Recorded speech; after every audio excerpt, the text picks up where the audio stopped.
Welcome, viewers. This is Wadidja. As what did you do? What did you think? What did you enjoy? And here we are today to enjoy a series prequel, rather a series setup for for the broadcast channel here. Looking to do something pretty interesting with Tenno here and the series. So welcome. Looking to orient ourselves today with how everything is set up for the leveling the Hex Syndicate in Warframe 1999 and preparing for the finale of the main quest, the Hex Syndicate. The Hex, the quest, the Hex. There we go. Get my words together. I'm all excited, and today has been quite an ordeal, to say the least. So yeah, the Hex quest. Even though we completed it, there is a finale to it. So what you have to do is actually increase your standing with the Hex. You know, get to know them, as Albrecht said, in order to defeat the to stop this paradox from happening, or the catastrophe in 1999. So yeah, it's like I said, been a busy day, a little rough. Try to get my words and my thoughts together, because it's really exciting what they have going on here for this 1999. So even though, like I said, we completed the quest, we still need to go ahead and meet all the members of the Hex. You know, well, we've met them all, excuse me.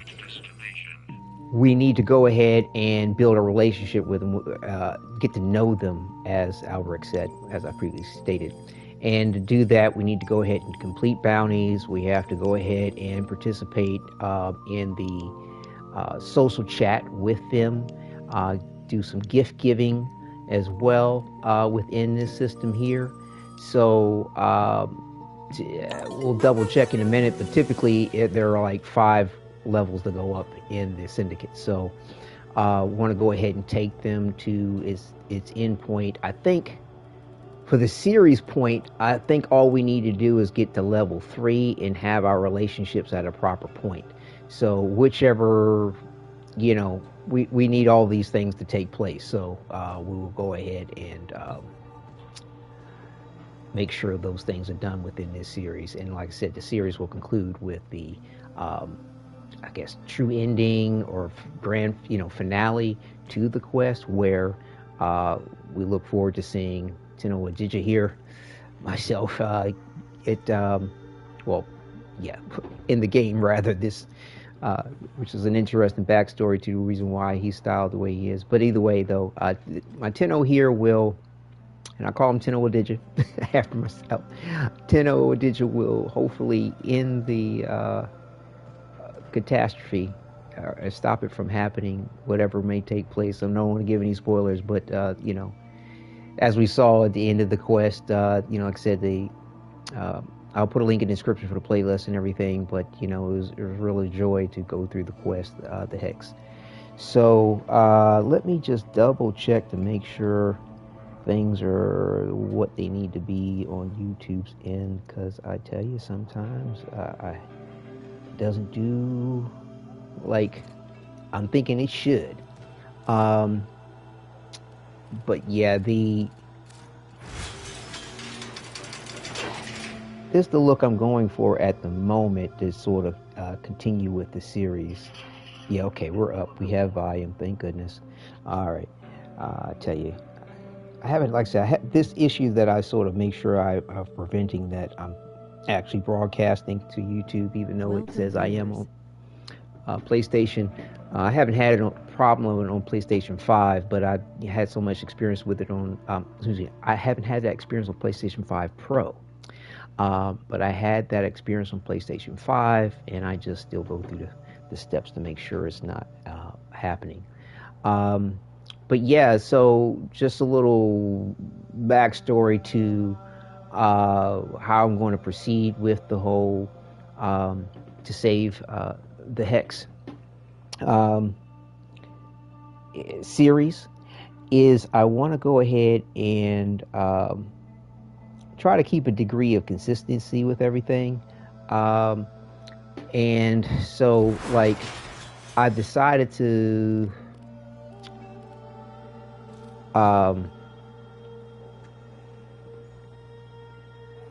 what's the word? Like I said, I've had a lot of different thoughts about how to proceed with it. Like I said, with what's going on here with this paradox that he's in, this sort of time loop, and then also to you taking the account of the void and these just multiple ways in which you could have different things happening in a single instance from all sorts of time and place. I may, change his outfit, his hair color, his eye color, or even the Warframe that I'm actually running around in, despite how the main quest went or how he looked in the main quest. I mean, I feel like I can kind of take a little bit of liberty to kind of adjust things, seeing that we're dealing with a lot of different aspects of displaced time and space. Like, for example, 1999 is its own instance, and then what we can go to, our normal timeline, so to speak, or what we understand to be our timeline point, and be in this universe. And then still there's the Deviri paradox as well, the Deviri experience. So that's even another point, time, and place in existence that is separate from these others. So, like, if he leaves 1999 and goes to one of the other spots, there's no aspect of time is distorted. So any change he may have could be explained in a lot of different ways, as well as the point of like the void and how another you can be created, as which you understand the operator to have a younger self that was not trapped in the paradox and stayed constant, and then we were able to bring this version over. I just noticed that's a little buggy. Ooh, we gotta change that. But yeah, I mean, it's interesting with the cosmetics. Since the update, I've had to adjust many different things to try, adjust to the changes that they've made. DE does a really good job with improving the aspects of things through the years, but at the same time, certain things still can be somewhat inconsistent or not thorough. Like, for example, this emissary hood that you can get, which gives you this sort of infested look a little bit or something like that. You can't put that on your normal operator. This jacket that I'm wearing, that my younger other self, the Tenno Wadidja, that you actually start to gain, well, not start to gain with, when you come to discover first, before the older version. Like I said, this neck piece here is messed up. So I'm going to put that on him the way I have for the older version too, which should, come on now, adjust that point. I didn't notice that last time. Before the previous broadcast, but like I said, I for the Hex Quest, because I had him looking like this for the Hex Quest, basically. Well, actually, I forgot. I had him with a bald head. But yeah, that's just the thing. It's like, I don't prefer the bald head, but like I said, in planning this series, I wanted to kind of keep things consistent, but then, like I said, it's just so many little nuances that aren't necessarily right. Like this hairstyle was one of the ones that I liked a lot. So was this one. But for the broadcast of the quest, the main quest, the Hex, I had to go with this because I wanted both the younger version and the older version to, look as much alike as possible. And even though these other hairstyles are cool. Like I don't know. I just, like I said, wanted to keep it consistent, so that's why I went with this here. And the reason why my older, well, Tenno Wadidja has the bald hair. You know, with like I said, with this update for Warframe 1999, the hairstyles, you know, certain things got thrown off, and then certain things got improved. Like I said, Digital Streams does a good job of getting around to, you know, working it out, but in the process, things can be a little off for one reason or another. And I'll explain another one about the Gemini skin when we get to the outfit stuff that I want to kind of break down just a little bit. But like I said, hopefully this information is helpful for those that sort of like to really get into the cosmetics or like to role play, for example. It can be quite enjoyable, but also too a little frustrating. For example, like I said, I just showed you those hairstyles that I liked, but then you look at my Tenno here, the older version, his hairline's all, look at this, the hair's higher, it's off with the hairline. It's just plain and simple. And I mean, one could think that that's a style or something, some futuristic or otherworldly style, but it doesn't go well with me. And same thing with this one. And that was what I was wearing before the update. And like I said, before when I set up everything for the Hex Quest to make that a good presentation, this shit wasn't working. And I did not try this, but I got still messing around with things after the main Hex Quest. I was like, oh, this is kind of cool. I think I might want to go with this one. I think I might want to go with this one in the long run once they get it right. For the older self, because that's what I prefer. I mean, I'm an older guy, so it was really awesome when they came out with the Dviri experience, with, you know, the quest with the Dviri, and you know, you get to find your another self, your other self, and he's a grown man or a grown individual, however, you know, your thing may be with your Tenno in Warframe.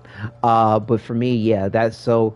Like, I'm thinking about going with this hairstyle for, you know, unless something changes. But again, we can kind of explain perhaps the change in things with the way this 1999 situation is out of time, space, so to speak. Because it has its own instance of existence at the moment from the other ones that he can exist in within the game. Warframe's super awesome in the way that they have you know, everything's set up. So yeah,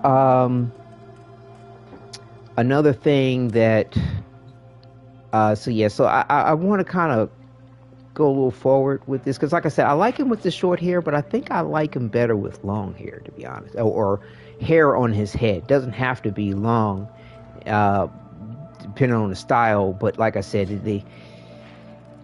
they still, there are a lot of different things you can do. There's so much you can do in Warframe, but you know, and almost because there's so much to do, there's still much to do. You know, some of these are cool, some of them look better than others. Like, and depending on your point of view of it, sometimes it's like, oh, that was cool, how did I miss that? Oh, why didn't I choose that? But yeah, it's, I don't know, the hairline on these things sometimes can be just so off.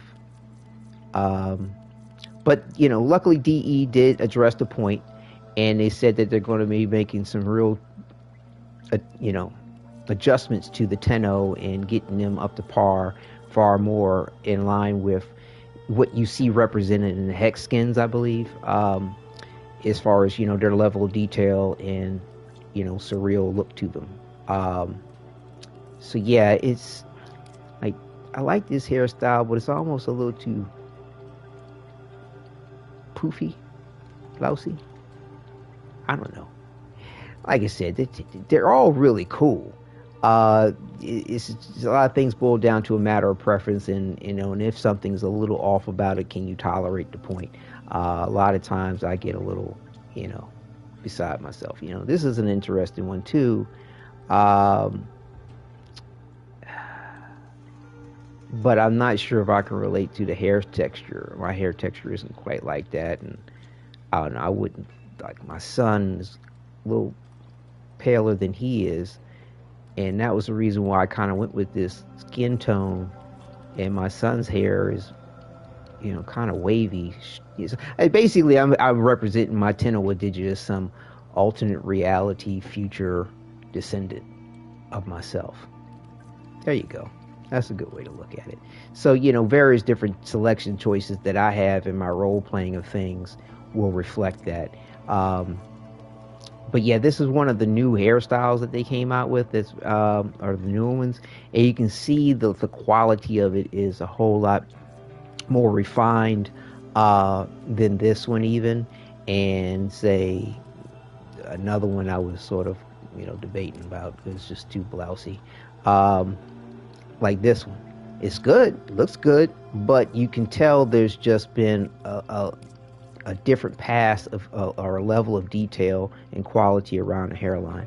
So like I said, I want to try this hairstyle, and the eyes may possibly change. I'm not sure, but I'm within my concept, I basically, the way you see the character's eyes glow is, to me, their distinct or unique expression of the void energy within them.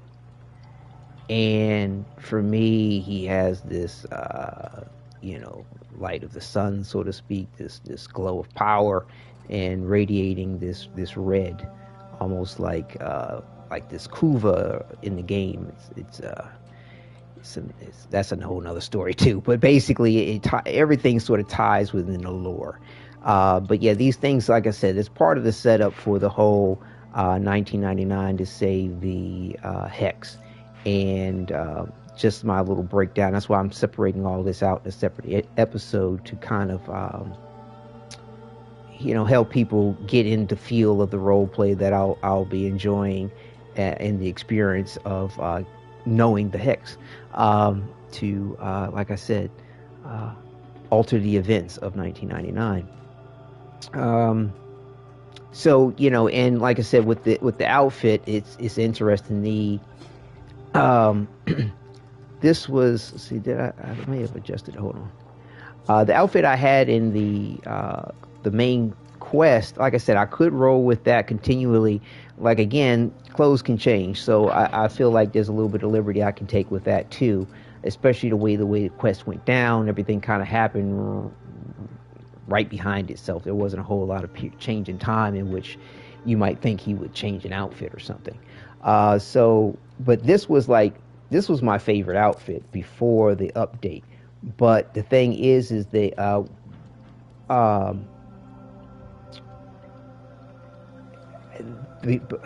before the update, the hood for this was messed up, and now they fixed it seems, depending on his position, this here used to glitch out. And I used to have to, I came up with an idea to really compensate for that. And it looks great, mind you, but I like to see his face, as much of his face as I can. I like that element to of him in a protagonist aspect. But you can, I can do something like this, which would actually really work.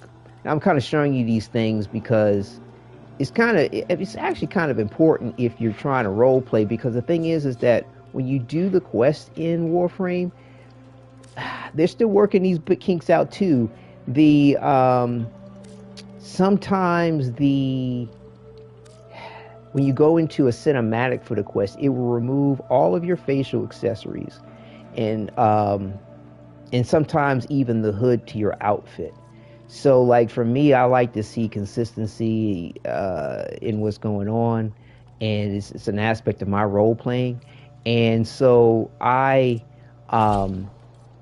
generally don't put on outfits like this for the cinematics, because the thing is that they're just going to change, and what you're seeing, what you're looking at, what you're kind of trying to immerse yourself into. But this is a cool look too, that I do like. But the thing is, like I said, it covers up a good amount of his face. I do like it. It is dope. It's ominous.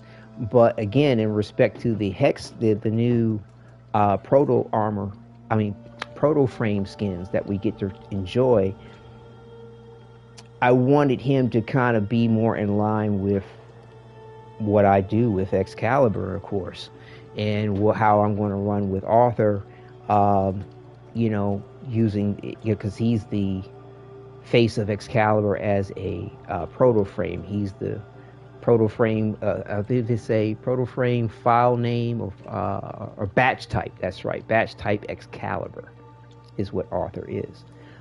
So, like I said, you can do things like this, but like I said, for the quest and for, like, I don't know, just in general, because things can adjust where you go into a quest or whatever you're doing, they lose these details. I overall would like to have his face shown, and I did spend a good amount of time trying to get his face to look the way it is. You have like I said, you have a lot of options in the game to adjust and personalize your Tenno, but nevertheless, it's time consuming to get it all right, depending on how particular you are and what you may be wanting to achieve.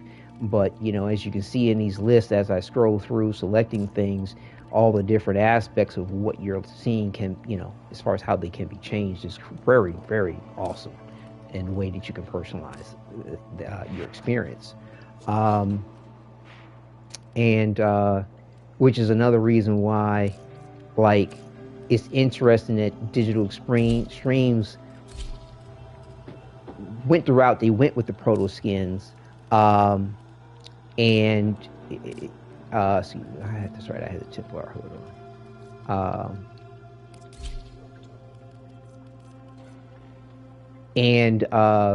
Because, you know, the Tenno became the face of your kind of identity with the game. But what's interesting is that, or could be, depends on how you want to do it. Some people might identify more with the Warframe itself. And that's essentially the community really first gravitated to, because a lot, you know, when you first start the game, you don't even have any knowledge technically of your younger version.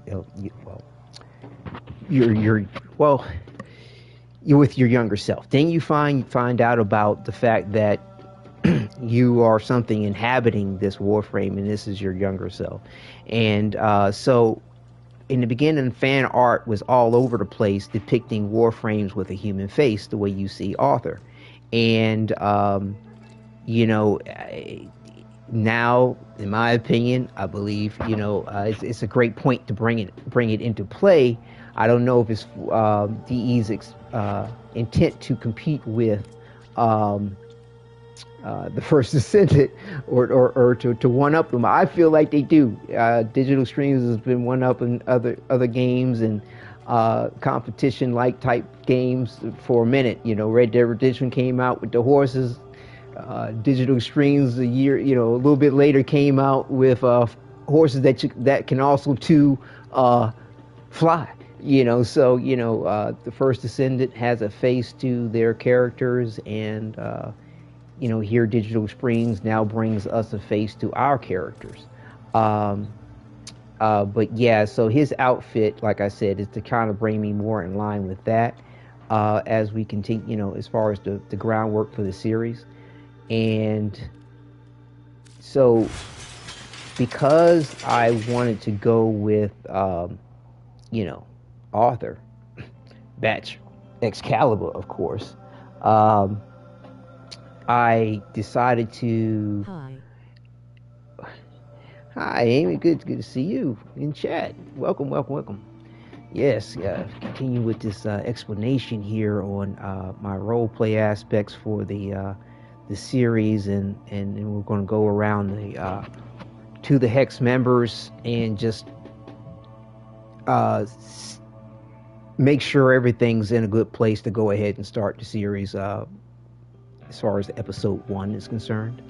But yeah, I was explaining how, like I said, they brought this human face to the Warframes, which has been long awaited, a bit overdue in a way, but I think appropriately placed, you know, at the end of it. And I wanted my my normal Warframe I run around with and my Tenno to kind of have a unified sort of look to it. So like this is what they call the Grax skin.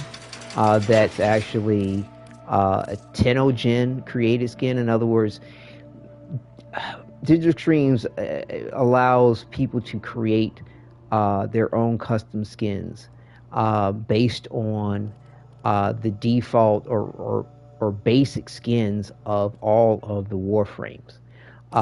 It'd be great if they allowed them to have access to the Prime versions and other versions, but the base version of Excalibur and his skin here with his helmet, they allow you to have access to materials to actually take this outfit here and make it into something like this, or anything with you see this little blue icon on are considered Tenno Gen skins. And so this here version of Excalibur's, I liked the way they did this. I feel like it's almost a bit of what they call Grenier inspired, which is a syndicate, enemy syndicate in the game. But with the tubes, the sort of straps that come across and up into the back,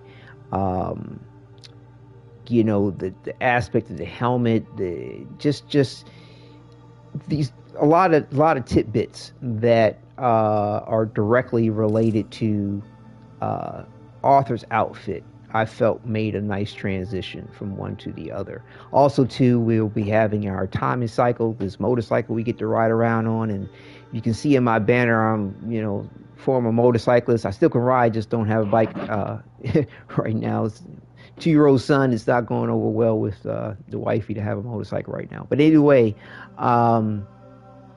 you know, to go with something like this is appropriate. Let's put it to you that way. It's all me. Take a look at my banner. And so to go with this falls in line with that as well. And, you know, as well with my Tenno.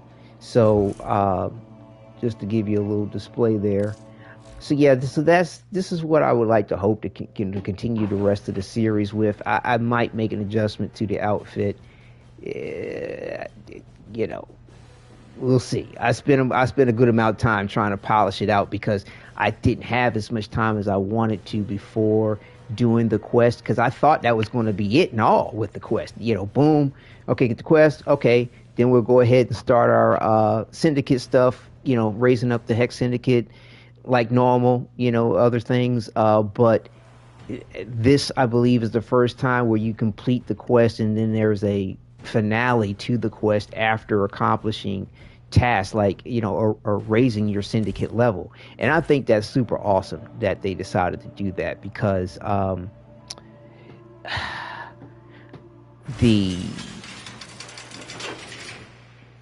it just ties you into the lore a little bit more. It makes the point of leveling the syndicate or getting to know the Hex, as it's called, more worthwhile.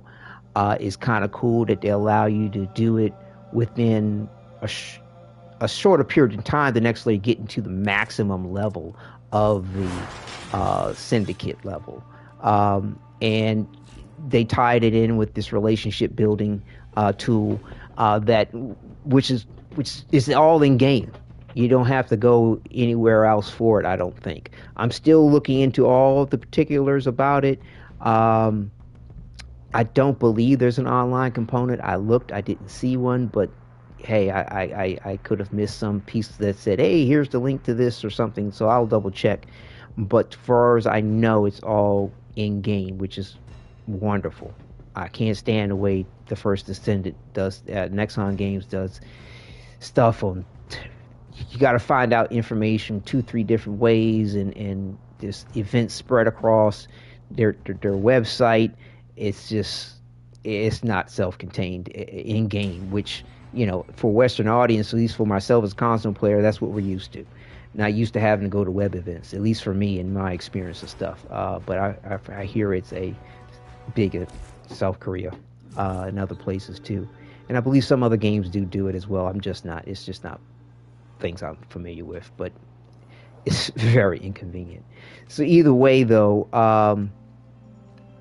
like I said, with these interest in the proto skins, it's oh man, it's something else. I don't know, by dream come true. I didn't even think they were going to do something like this. I know for many it probably is, but it's really awesome the level that detail they give to this, and the level of customization too.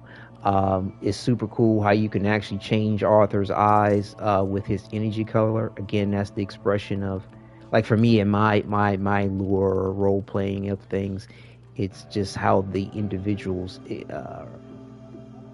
would express, how the void energy is expressed within the individual.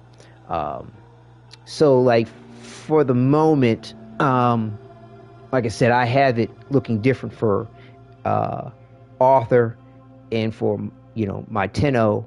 And for me, the Warframes are kind of like something that gets sort of powered, or you know, the Tenno embodies and provides an aspect of consciousness, energy, all sorts of stuff. So in my opinion, like, to go with this red works because basically I have is, whereas like the energy produces this color from the void energy, and the void energy kind of gets emitted from this energy like a gas, so to speak. It comes from void energy and emits void energy. That's a good way to sum it up. But that's also too why, like, when my Tenno goes, you know, transfers from the Warframe, you see that blue color. You can change that color. So to me, it's really cool to have everything as looking as one.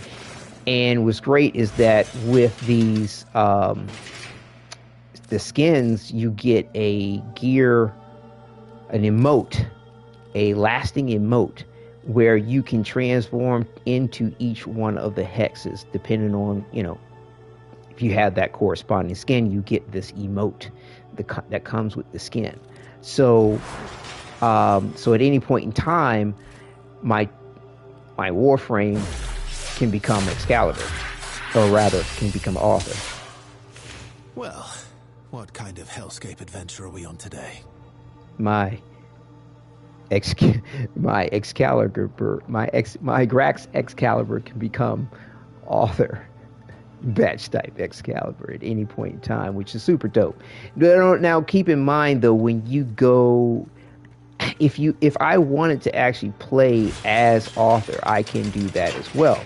All you have to do is select, basically have Arthur as the skin, as you see here, versus this is the Grax. You have to have Arthur as your skin, and you can walk around with him all day long. No matter where you go, he'll be always Arthur. Now, the thing is that if you decided to use the emote,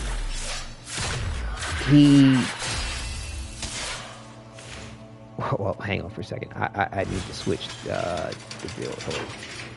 You want to not have what I had going on. So let me switch over. Hold on. So yeah, I created a separate build for it, so that the game wouldn't get confused. There we go.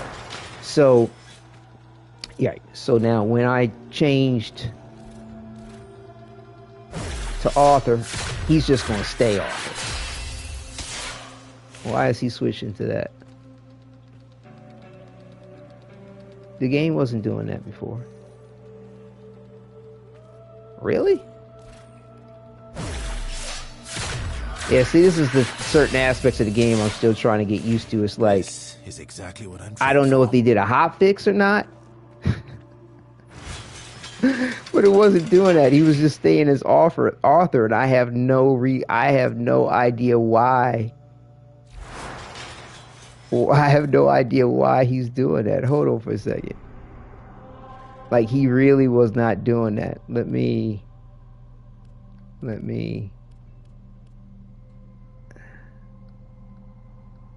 Hang on. Yeah, no, you have so many cool places like this. That where we were was in 1999. You can go to a dormer zone on the Zeramin, which is your own another personal quarter type thing. You got your own personal entire dojo. You have least for me, is my personal dojo, because I'm clan leader of it.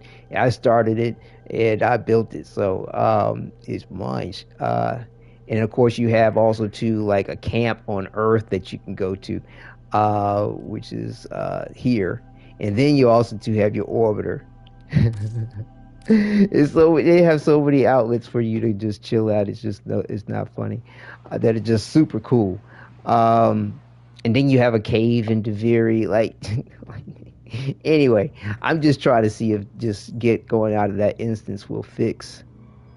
And see, this is what I mean. Like, I'm now in a whole separate, almost. I'm not sure fully if it's a separate timeline or not. But definitely another point in time in reality. But yeah, so let's see if that emote does what it was doing the other day. He should stay off it. I don't even know why he's transforming into this Grax. That makes no sense to me. I didn't know you could set it up like that. I'm not sure if that's a mistake or not, but that's pretty cool that we can do that. But I don't understand why it's doing it.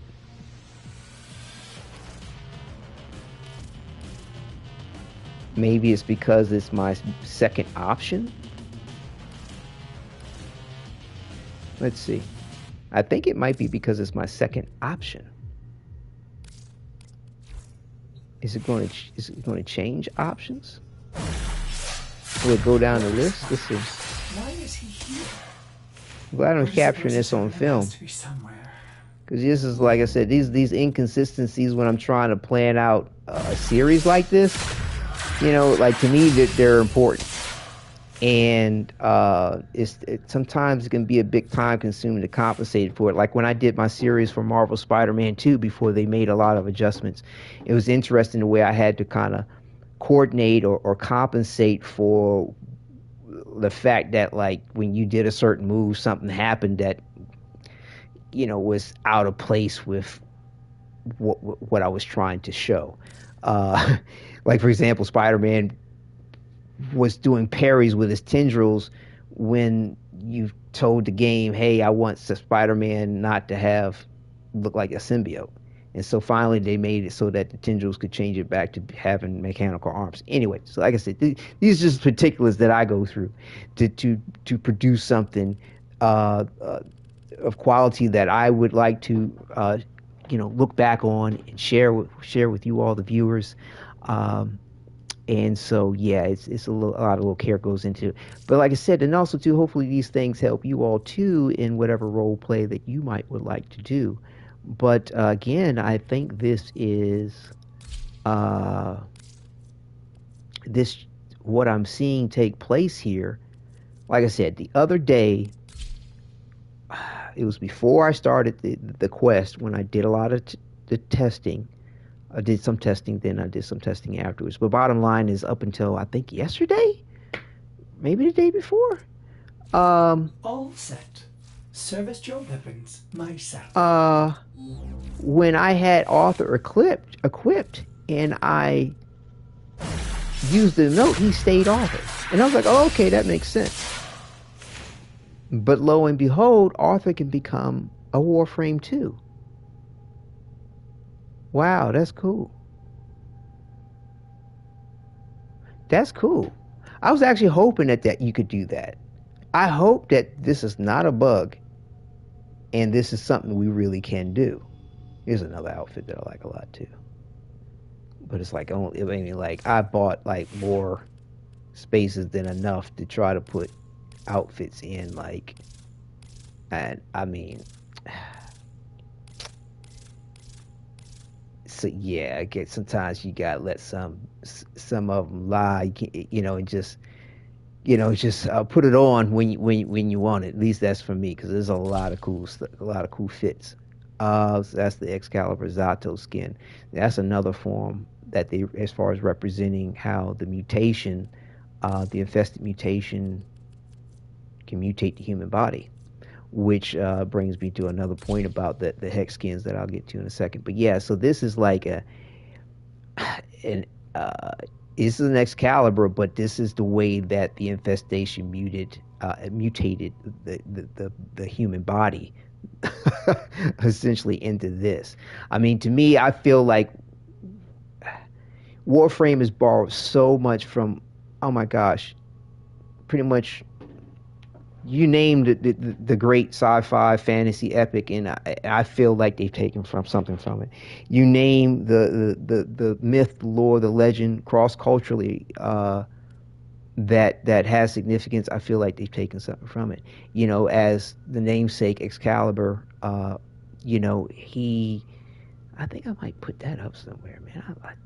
I still, like I said, I like this headpiece, but I also too like mixing and matching the cosmetics if I can, which has its own challenges because sometimes the textures don't map out quite the same. And then also too with this update, this headpiece here actually it looks different in the lighting adjustments that they've made. So I don't know. Some things take some time for them to actually get around to adjusting. Like for example, the Proto-Armor skin, which is from Dark Sector, which is the predecessor to Warframe, which is a whole nother instance of a timeline that they haven't excluded, as you see here, from what could transpire or go forward with Warframe. So they haven't, within Warframe itself, the only aspect of this that's canon is in basically the fact that it exists. Like, I don't even think in the market, hold up, do they really say that it's definitely tied to the Warframe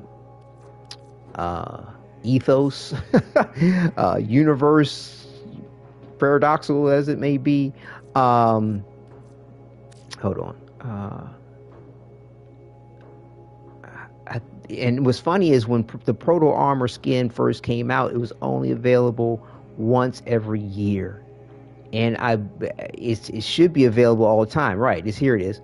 Discovery, the precise nature of this recently uncovered armored prototype has proved elusive. Initial attempts at dating point to ancient origins, perhaps even predating Orcan Empire. Okay, so they do have a little write-up about it, whereas it exists definitely in the universe. And it's not just something you could just put on because you like it. But yeah, like I said, the Dark Sector game, I played it. It was super awesome. It was super dope how, you know, they had this glaive that was being thrown. And this came from a movie called Krull. The character hero could throw this. It would come back to him, just bounced off of different enemies, mad damage. It was a super cool weapon. It was like basically the Excalibur of that movie. And so to see this weapon in Dark Sector was super dope. And then DE came out with Excalibur himself and brought the glaive into the universe with this skin. I was like, bro, you outdoing yourself, bro. Yo. Yeah, I'm done. So it's like, to me, it's just so many cool aspects that bring Warframe to the suit with things with these skins, and the fact that they went even a further step forward with this Proto-Armor. Like I said, it solidified what I always understood. And I think the best way to sum it up is to kind of, I guess, the quote from the movie Excalibur, I think is most poignant with me being an Excalibur main since day one. Okay, this is now 9-10 years later. Merlin said this to Arthur. He said when Arthur said when Merlin was beckoning Arthur to take the sword from the Lady of the Lake, he said, "Behold, Excalibur, forged when the land was young, when man, bird, and beast were one." And this is, to me, Digital Extreme's expression of those words, when man, bird, and beast were one. Because these are human beings infected with the technovirus. The Hex call it the tech rot, as it's called. But it's like you can see the way and the detail around the skin. The very fact that this is flesh that has mutated into what you see on these Warframes. Even when you have this shell, it's the lines are blurred between what is organically created, even if it looks metal, even if it looks like flesh or leather. In my opinion, it seems to come from them as a layer of skin, a hide, as you could call it. Because what's super dope is that when they came out with Umbra, which is this another distinct manifestation of the technovirus as it infects a human, because Umbra has sentience to himself, similar to the way the Stalker does, if I'm not mistaken. Like the Stalker in the game is a Warframe, but I don't think he has a Tenno. But he has consciousness and moves around, autonomy, basically. And Umbra is the only Warframe you can actually equip where he actually has autonomy. When I get out of the Warframe in a mission, he'll walk around. When I get out of the Warframe at the relay, for example, you'll see it later, he'll walk around on his own. And even fight on his own in combat. He has his own sentience, but he's not. It's distorted. It's a little messed up because of the trauma of everything. And basically, you as a Tenno embody, transferring your consciousness with his, or its, calm the raging spirit that dwells within. But bottom line here, we see how, as the hide is peeled away or damaged, you see like this mutated flesh underneath. And and then also too, you can see how Excalibur, as I always understood, was blind. The head, like this, all these features that come through, this is grown from him. This outer shell, this is an aspect of a hide mixed with that is metal and leather. And this is just the outer shell of it, like the hide of an animal, and but a human too. It's fascinating what DE created with this. But nonetheless, though, certain Warframes do have eyes per se, but Excalibur, as his storyline speaks, was created in the he survived in the void, in the pitch darkness of the void, and I believe it's because of, let's see, where is that? It's a little thing that shows that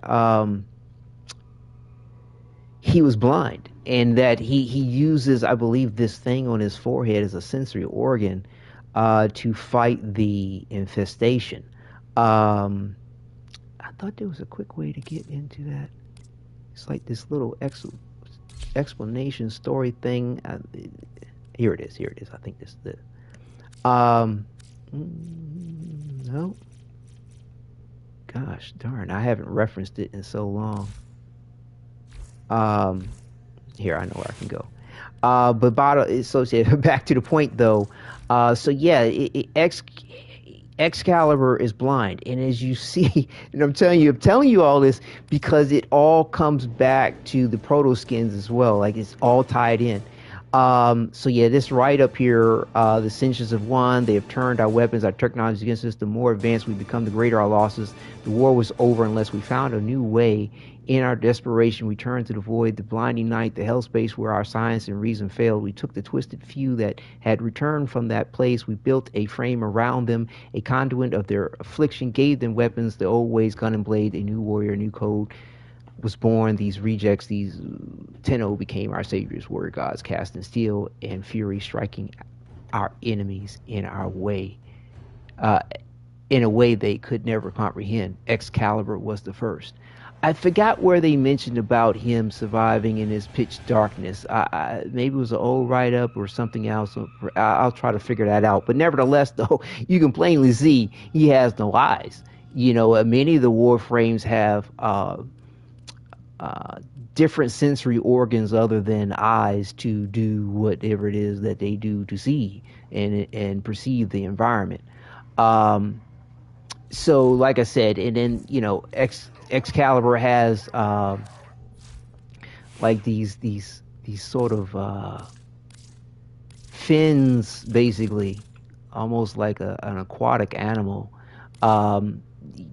You know, it's like I said, man, bird, and beast. Because it was another thing is like if you look at let's see, this head skin here for Umbra, it looks a bit like a duck, in my opinion, some type of bird or fowl, avian. It's so yeah.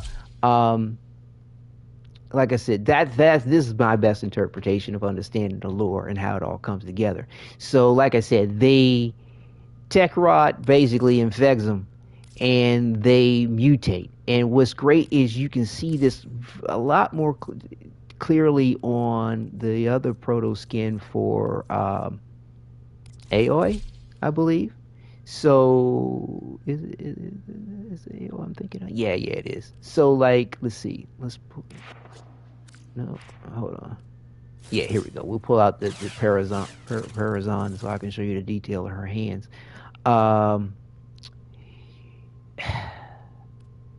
It's not showing me where I want to see. Here we go. Yeah, here we go. So you can actually see right here how the human flesh ends, and then you see how their skin has become, you know, infested. The technovirus has started to take hold, and then turn into this outer shell of what you finally see. This is just so freaking dope how they brought this to life and fully explaining the process, and actually so you can actually visualize it too. So, you know, their outfits are a weaved blend of what they're becoming and aspects of clothing to perhaps hide other scarring. Another good example, you know, so it's really cool. Which also too brings up some interesting possibilities for skins in the future, where D, if you're listening, hey, you know, come out with some nice, sexy, revealing stuff, you know, to compete with that First Descendant and a whole lot of other games out there. I mean, you know, there's nothing wrong with it. People want to wear it, they can. If they don't, but you could have some really cool designs by blending the tech rot and the human flesh in rather provocative ways. It would be rather cool. But nevertheless, back to Excalibur here. So it's kind of cool how I can go back and forth. If I actually have, if I'm running around an author, I can actually switch to whatever really wherever this is placed, in my opinion. The next loadout to the right will have whatever outfit he'll transform into. I hope they don't change that, because that's really cool, because you could run as author, transform to another Warframe. You could run as your Warframe and then transform into author, whichever way you want to go, or rather just sum it up, a Protoframe. That's really cool. And what's also too great is these Protoframes the skins are available from jump. For, you know, it does not have to be on an Umbra or Prime Warframe. They can be on any regular Warframe, which brings me to another important point about like just trying to role play this and things like that. I don't know if they need to do another pass on it, but all the colors line up perfectly with having Umbra as the base Warframe for the skin. But yeah, I know, here we go. But if you choose regular Excalibur and have use to admit, Arthur's skin. This is an And you know improvement. how I roll. I like black in various different shades, and I like, you know, but nevertheless, you can color everything on him in black, and still the rear end hangs out gray. So like, the other outfits I've tried years ago. Let me see. What was I doing with that? Let's just do it like this.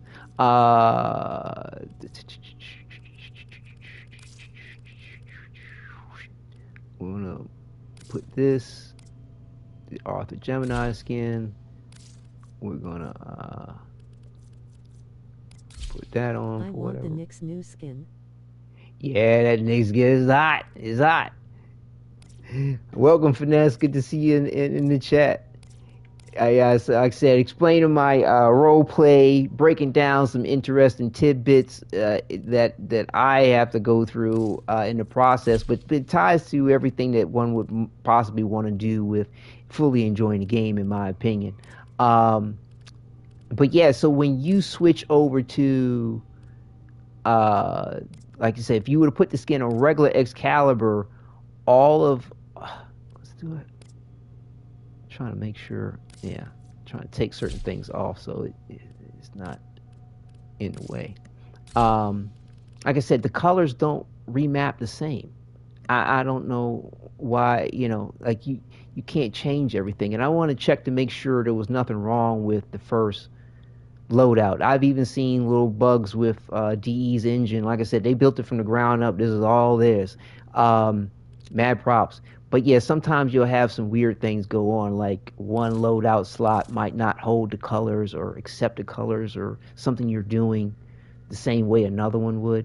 So I'm just sort of double checking while I'm on film here to make sure I'm correct on this. So yeah, like I said, this is how his skin looks normally. When I changed it to black, and see something's off. Look, everything should be black, but then why is that? I don't understand that. See, something's not right. Why is this version dark, but this version's light? You see what I'm saying? So beware when you encounter things like that. Okay, so see, I thought that, yeah. Be aware. So don't think, and you do get 3 loadout slots for your cosmetics standardly, so you should be able to test this out if you have a problem with trying to recolor a skin or something like that. But yeah, this is, I don't know what's going on for that. So luckily, yeah, so if you new players want to rock the Gemini skins, you're all good. It shouldn't have a problem. Let's go ahead and do him up the way I typically do. I'm stuck on the tank in 1999. What? Wait, in the quest? Arrived. You talking about the main quest in the beginning? Or are you talking about the there's a thing you can do where you can fight against the tank or something? Oh, I don't know, you might have missed the transmission. You got to shoot the little vents above the wheels, the treads, and then after you shoot like the first couple of them, you got to look for the rest of them. They're kind of sitting on top of it, so more than likely you probably have to jump up and shoot them. What's this on? Is that standard? See what? See this version? There's poison everywhere. Right. Well, realize too, once you shoot the vents, okay, you'll see these enemies dropping from the air.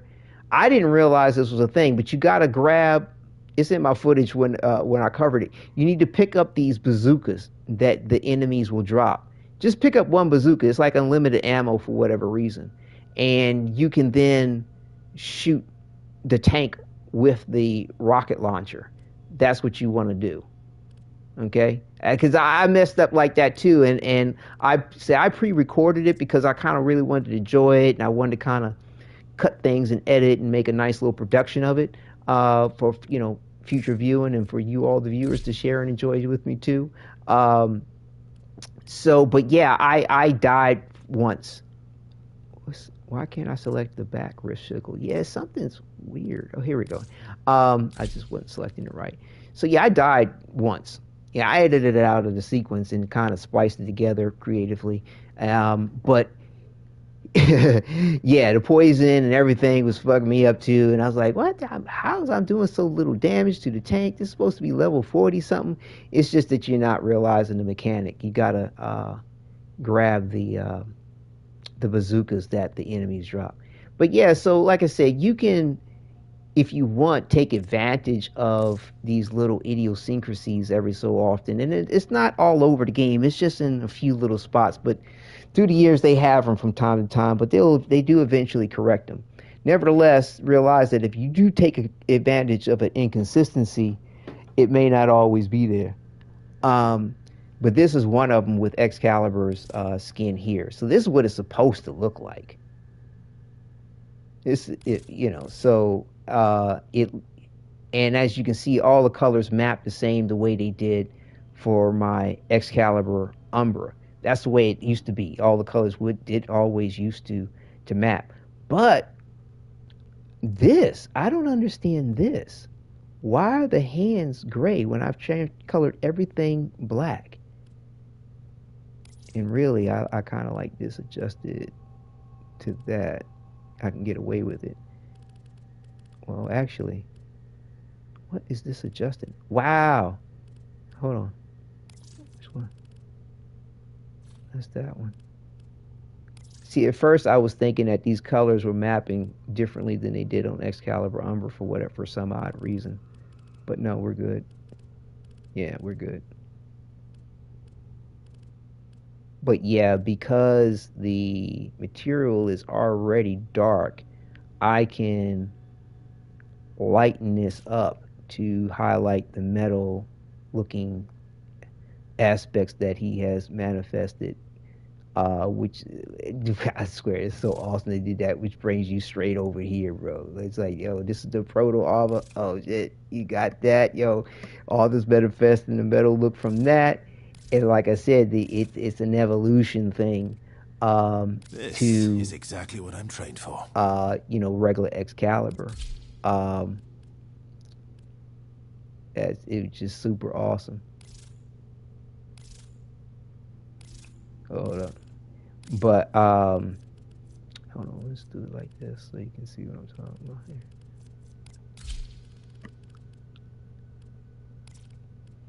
But yeah, so hopefully I don't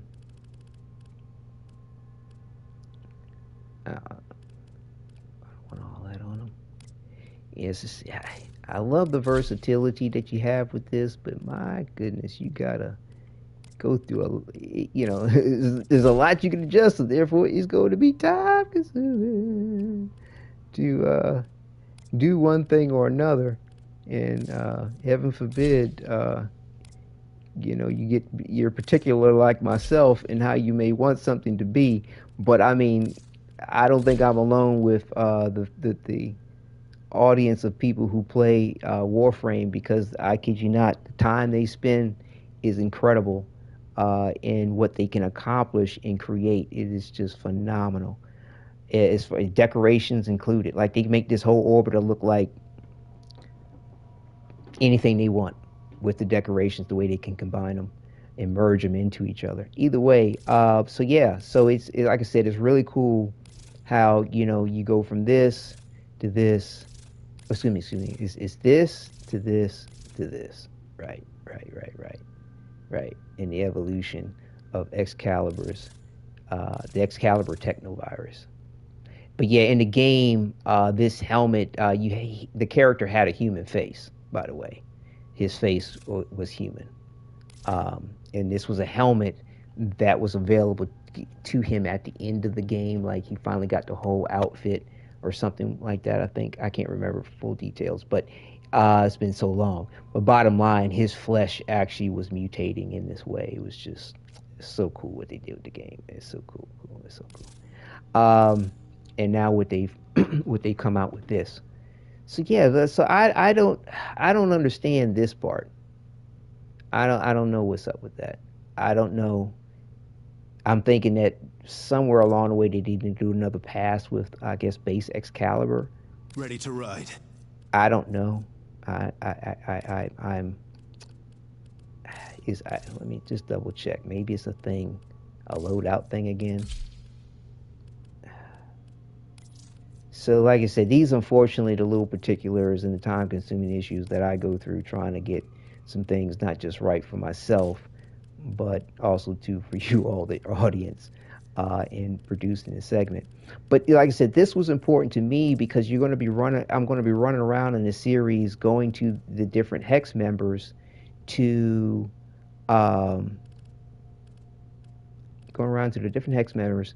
complete the aspects of the bounty of raising the Hex Syndicate standing, which builds the relationships as well with the members.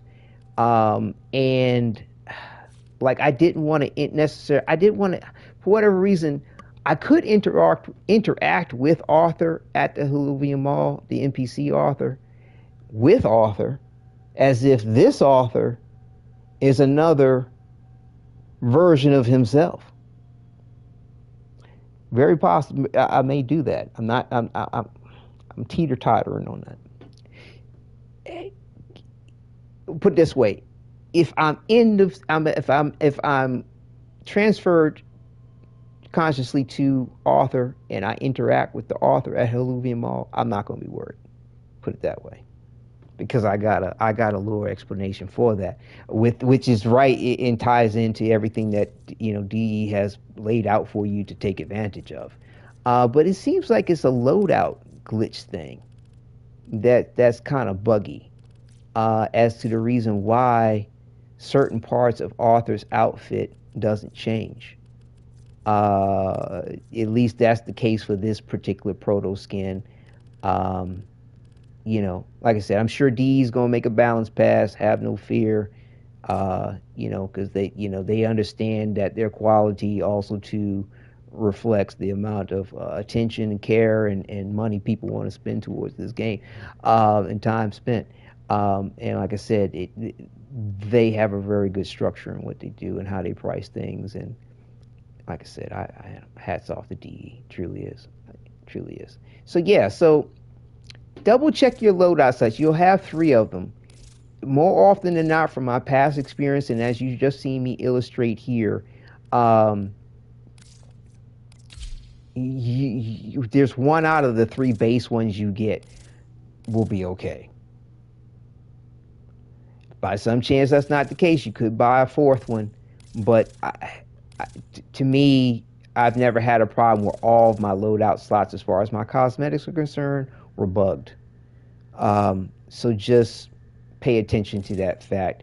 Realize there probably shouldn't be any part of your Warframe that you can't recolor. In the case of the proto skins, you can't recolor their face, but you can recolor their hair. Let's see, hold on. You can recolor their eyes, as I said earlier. It's just mad cool. Just hats off to them. Truly is. I love this default look personally. I don't think I'll probably change it. It is just really well done. But what's nice is that it seems like you can change every aspect of the highlights in his hair, which is super awesome. Like I said, they said they're going to do another pass with a Tenno, so I have a feeling they're going to bring it to us like this for our Tenno, and oh my goodness, I can't wait. I hopefully I'm not giving you viewers, the audience, any false excitement. Hopefully I'm not bringing any false excitement onto myself either, or anticipation. So yeah, so that kind of brings us around, like I said, to what's up with the explaining my Tenno and the Warframe and my aspects of sort of role play in the process of producing the series here. But yeah, which one you were saying? You're going after Nyx? Yeah. Let's see where. Hold up. Let me just get my. Go by name. But yeah, what's interesting is Excalibur Umbra is not a prime Warframe, but technically. But yet, when you want to have his accessories, it's called toggle prime details. But there is a technical Excalibur Prime that was only available to founders. And DHE has maintained their integrity in that, and because those founders invested in them, and nobody else can get Excalibur Prime other than a founder. So yeah, it's hats off to you, DHE. Well done. Even though I wanted Excalibur Prime back in the day, they finally came around and gave it to us in this manner with Excalibur Umbra. But yeah, so you could toggle these prime details on or off. Like I said, just for my flow and riding that motorcycle, the Atomicycle, I want to not.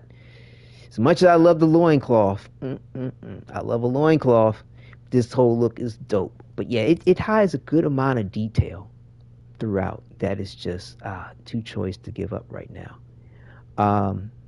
So yeah, it's interesting. Like I said, I have an option open to me.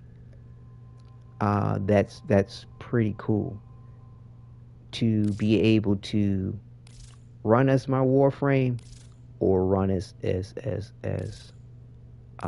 Author. But yeah, I actually like the default Excalibur skin better than the Umbra default skin, because like the level of detail, the silver tips, I just like this subtle level of detail more so with his base skin. And like I never did really get with this duck bill, hummingbird, beak bill. I don't know what's going on here. I don't know. This organ seems to be like a shark type thing, I think. You know, kind of see that evident. Oh shit. Okay, second ink. No. Oh, whatever. The arcane helmets were a big thing back in the day, and then they came out with the arcane system. But yeah, it's fascinating the how things can mutate. I mean, there's not much looking human going to be underneath of that. But yeah, I really do like this look of Excalibur. I think it's a really cool aesthetic that they brought in, and then you put the loincloth on it. Bro, it's done. I'm done deal for me. But like I said, I like a whole lot of other looks too. You know, especially when you rock the loincloth. Nothing wrong with it. But like I said, I'm debating on this. What's interesting is no matter which way I go, it's kind of the end result. But keep in mind that when you do the emote and switch to your character, this is Arthur. Hold on, my bad. They, and you go through, say, a particular doorway or instance, they'll switch back to the Warframe that they're supposed to be. Hold up, wait a minute, I'm confusing myself. All right, this is Arthur. Okay, I was like, this is the Arthur build. Okay, so I'll take it from here. I was right to put this as the Grax, my bad, because this is on my B build, and this is what I was thinking of using alternately. But yeah, like if I'm not interacting with Arthur at the Höllvania Mall, 9 out of 10 I'm gonna be running as Arthur, you know, and this is here as like, okay, if I'm not as Arthur, can't be as Arthur, or I'm not feeling like it makes sense or feeling it, I'll run with this, and this will look good on the Atomicycle and all this, that, and the other. So yeah, so what's cool is I can actually kind of do this. Now, here's another point too to mention before I continue, and I can try to show you the point to mention regarding this switch too.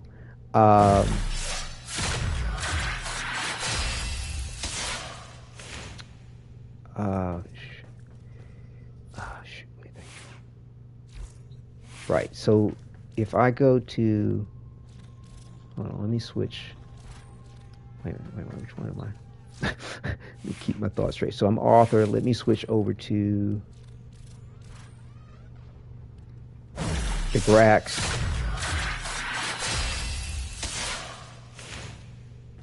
And Tenno, the balance of power continues to shift. Navigation is marked with new invasions. I can go to let me go back to 1999, and you'll see how he will automatically switch back to author. At least that's what it was doing.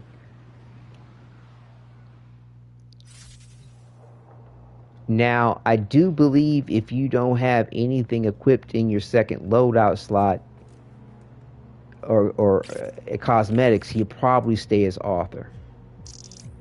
And I could test that out for you too, real quick, just to prove the point. But yeah, you see how I left his Grax, he turned into author. Same thing's going to happen in here in the Höllvania Mall. Like, you'll walk through this doorway.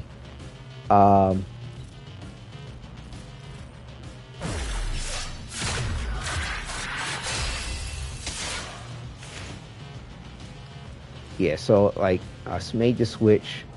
When I actually go into the mall. See, yep, see how he switched back. Now you can go ahead and, of course, switch back at this point, but just realize that if you go into a certain aspect of an instance, they're going to switch, unless, of course, you don't equip this, or if you have it equipped and want to use it just for the display, because you can actually, like I said, that was the other point I wanted to bring up. You can't just turn around and go back in. You kind of run out here and then come back, and then it'll let you in. Oh yeah, and another thing too is, hold on, I probably got to do it all. See? Hold on. Let me show you before I go back in there.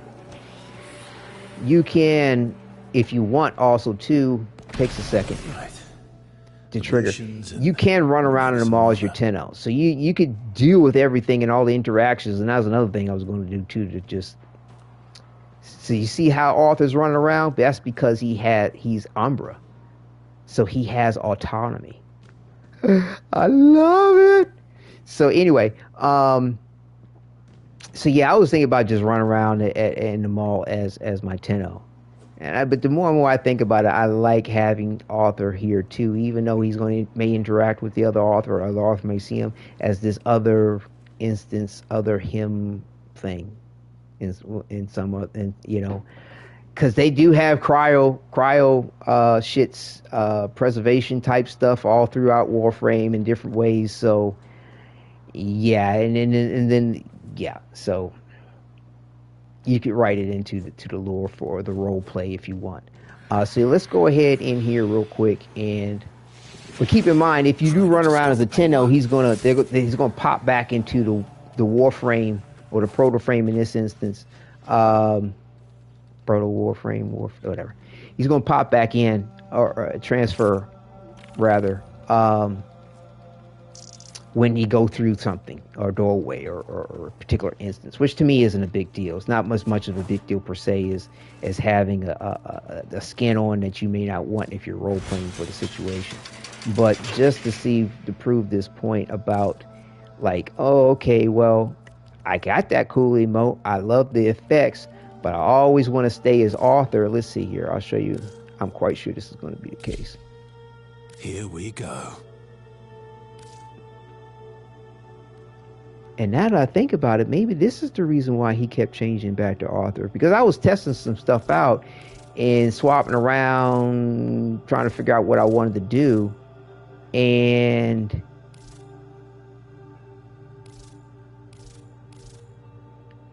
That looks different. Why is that? That should whatever. And I think it was because I had author in next to each other. That, like, I was probably comparing it, what I like better from one thing to another. So yeah, maybe it was never an issue. Maybe it was always supposed to be like this, and I just didn't know why I was seeing what I was seeing. What? Interesting. It skipped right over the second one and went to the third. What? Well, I'm glad I got this on film. You would think it would go straight to author. Like I said, I take that back. I don't know why I saw what I saw with author just transforming back into author. They don't stand a chance against us. Like I said, this does look good. There's nothing wrong with logging this, but it covers up a good amount of detail. As I said, sometime in the future, I'm sure I'm going to be doing it because it's still badass. Oh my goodness, I love it, and the extra details that the Prime gives on top of everything. It's cool. It's cool. Like I said, you know, this is badass. Anyway, how does it just keep going down the line? I bet you it does. Wow, it sure as shit does. So yeah, these are ways that you can change the way things are looking. I'm just ready to ride. I want to see if I can see what I saw before, when all I had was author. Hold up.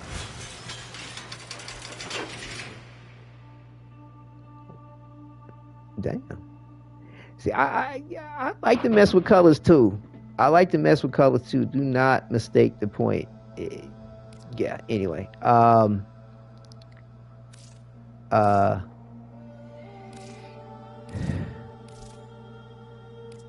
Okay.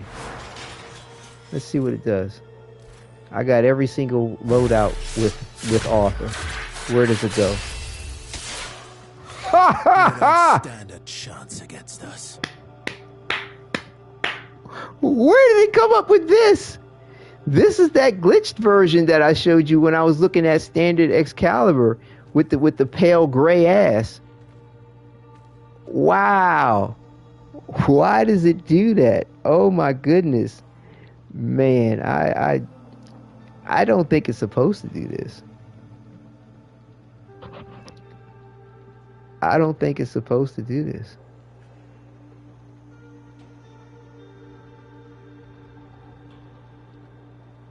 That's wild.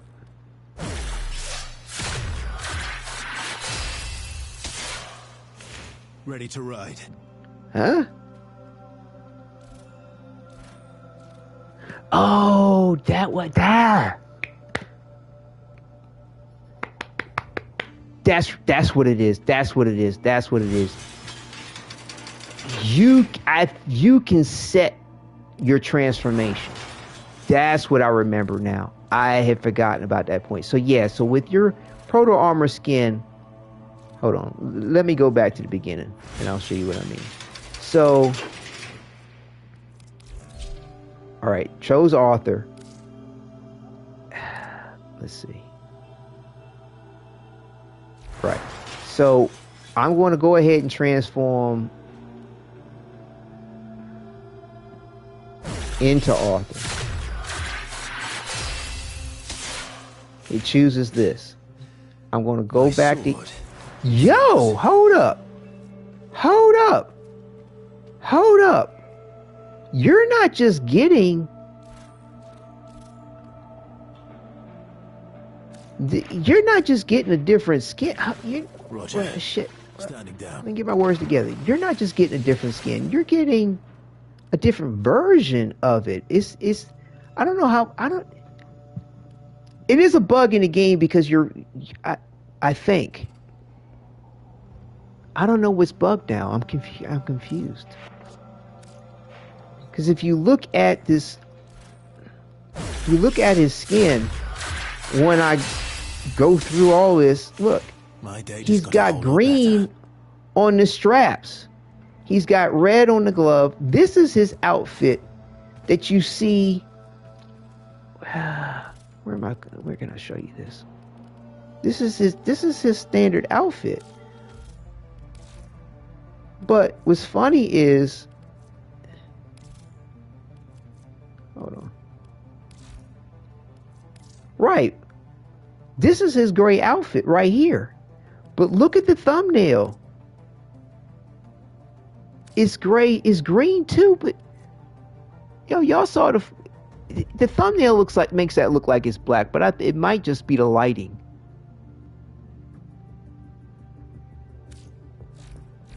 It might just be the lighting. Oh. Hold up. Because together again. I thought the straps were black when I first got this skin. Oh, yeah, hold on, let me just double check something. Yeah, we saw with the other Excalibur that I pulled up.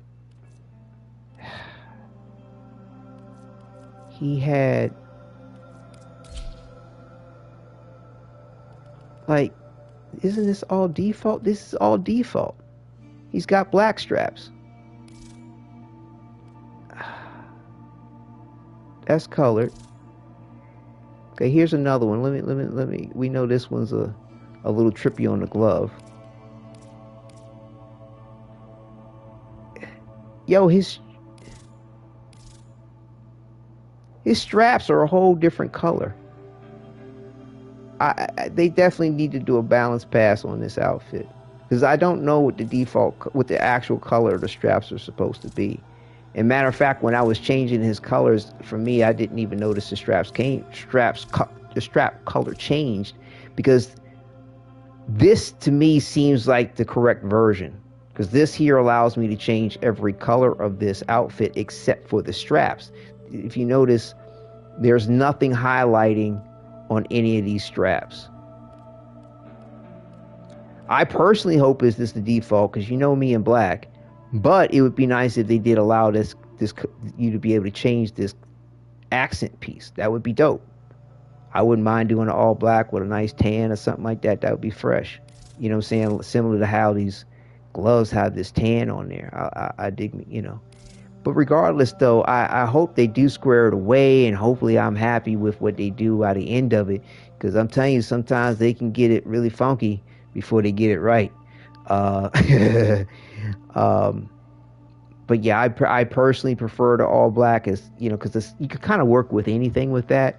Green, on the other hand, or the light gray, you know, depending on how particular you are, like myself, it might not go well. So, like I said, it's weird how it's wild how you get this complete other version of him in his skin if you actually equip author in all of your loadout slots and then come out and transform. I'll take it from here. Now, I was noticing that you can set an image of it. Like, I think, let's see. I was transformed. Let's say I want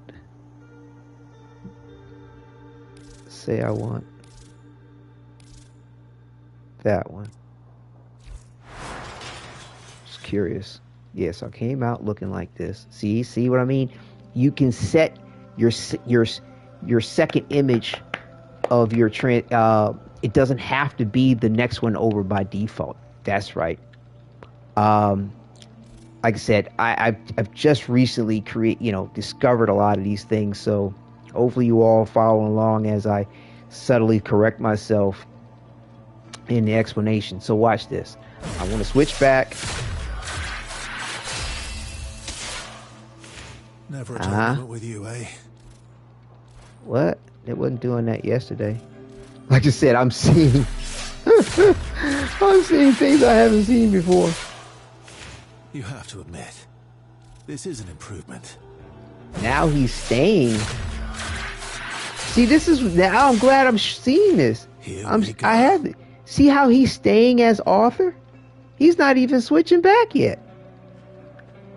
Like I said, I think it's kind of buggy.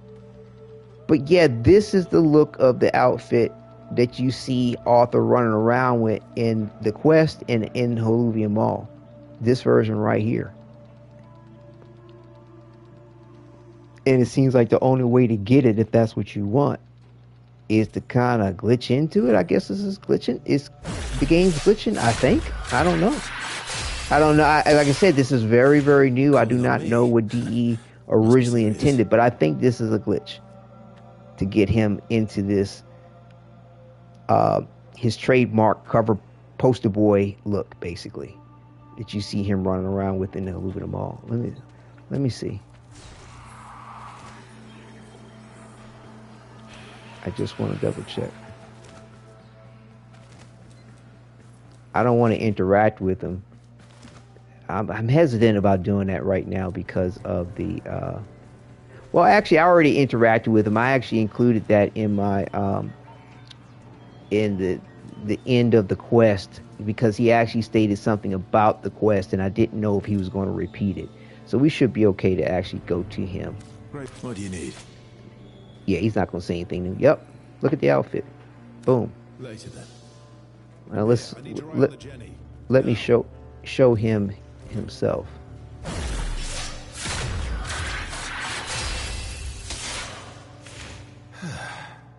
Shall we begin? Bam. That's cool. But yeah, like I said, I think this is a bug. And this, I don't know what we can call it, glitch, bug, whatever. I don't think this is intended. Or maybe it is. I don't know. But either way, for those that want to do it like this, take advantage of this particular point, if that's what you want to do. Because, like I said, I don't think we're supposed to be able to change the straps. I'm not sure.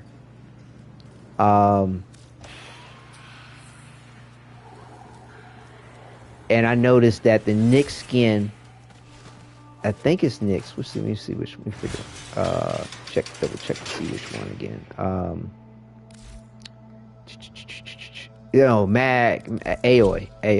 Aoi. I don't know if hers is a little bug too, or is it because of a loadout slot? But see, her leather straps on her weapons right here don't change colors, and neither does this here, which is odd. More often than not, D doesn't leave pieces that you can't recolor in some way. Do without me, huh? More often than not, they don't. We'll see. Okay, so yeah, that white color isn't changing, nor is the holster. Maybe that's not a mistake. I don't know. So yeah, see, to me, this is kind of a first to have the amount of detail that you can't recolor. But looking at this and seeing how I'm switching between the colors, I think my proto skin is bugged in the fact that I'm seeing black on his straps. I bet you they're supposed to be green.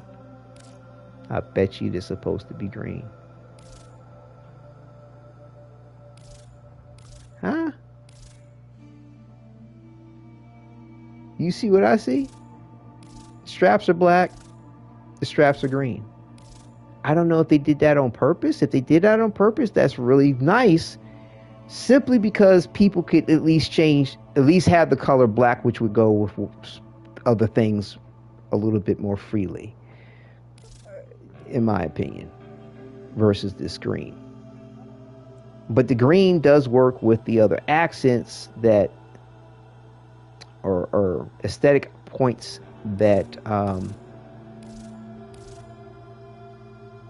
that are 1999-ish, you know what I'm saying, like the holsters or magazines or, you know, anything of the sort. So yeah, I don't know. Here's Trinity Lettie, and like,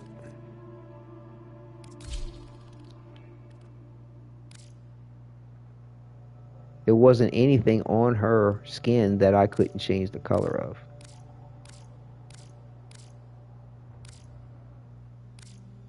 Okay, you can't change the... Wow, that's significant.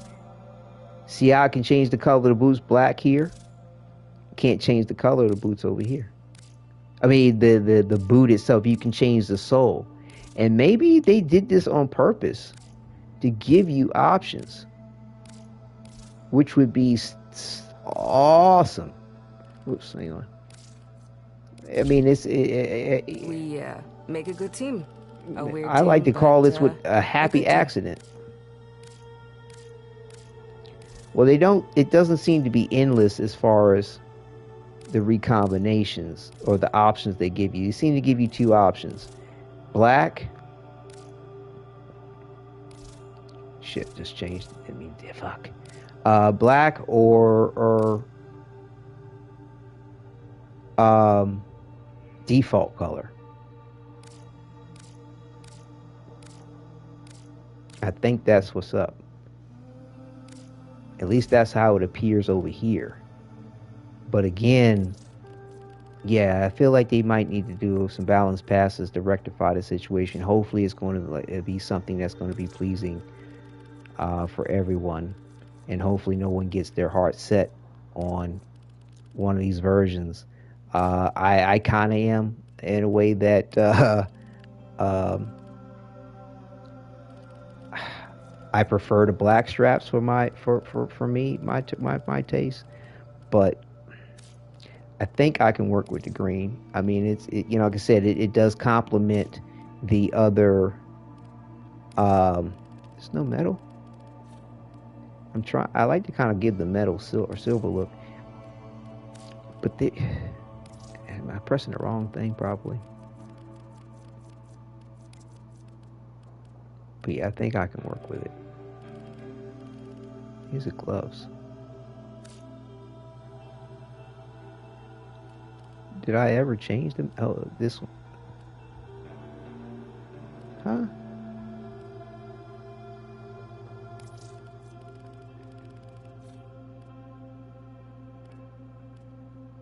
See, when you click on it, it's supposed to highlight what's going to change. When I click on this, it acts like it's going to change the metal, but it's not changing the metal. I'm not seeing the metal change on her outfit at all. And it could just be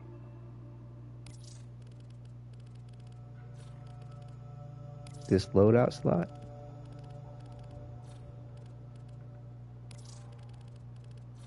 That looks like it's supposed to change this. That's whack.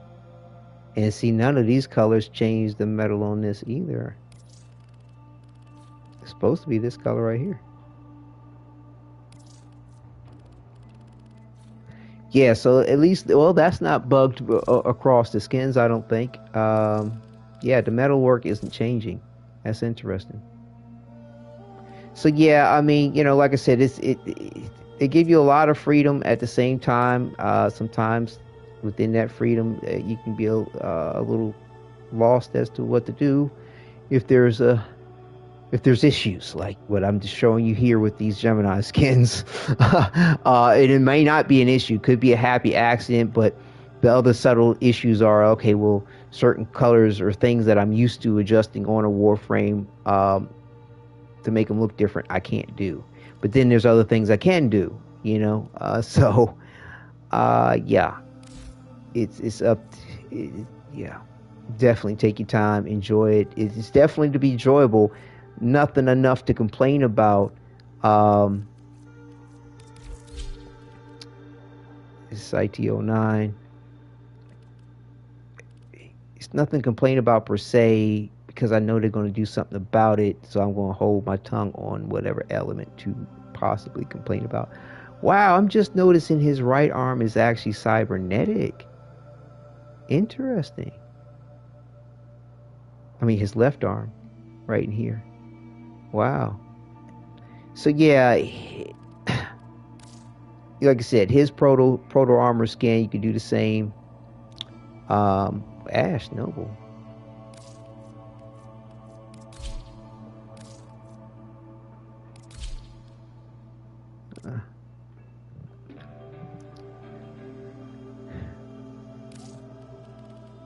So well, there we go.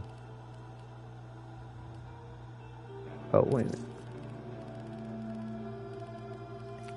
So yeah, he's another one where certain things you can change, certain things you can't, and it's surprising when you can't change a particular color or a particular way.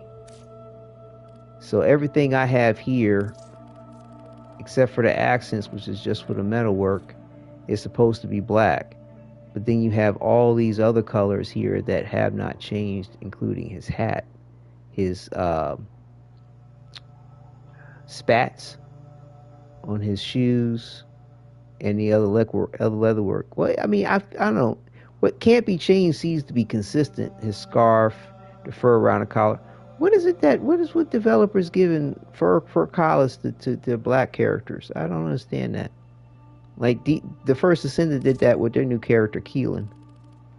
Down to ruin some lives. Proper I'm time. guessing that. Let her rip. Now see, if I go to another loadout slot, it seems to be the same as the first. Drop me in the field? Maybe his skin is definite improvement. Is proper in the fact that there's no issues with what you will see in the recolor. But if they are trying to give you two options, it would be great if they gave him a black option on the spats and the other pieces. But I think this is I bet you this is how it's supposed to be. I think with me having my Excalibur with the black straps, my author, it's probably a mistake. I bet you it's probably supposed to be green. And who knows what else may not be able to be recolorable. We'll just have to see. But for the sake of argument, Site 09 seems consistent as far as the manner in which you could recolor him. It is interesting the amount that they do provide that is not recolorable. Like I said, this is kind of a first with the Warframe skins in from my experience. So yeah, I think those were all the hexes. 1, 2, Ioi. Oh, there's Lettie. Not Lettie. There's 3. I did Lettie. Eleanor 4 showed her. I know Eleanor is the one I hadn't covered yet. Right, an author. So like Eleanor, again with her, black straps, right? Like I said, taking this extra time. Just to improve the look of the place. Simply to help others that want to role play on this one here. Yeah, well, her B looks the same.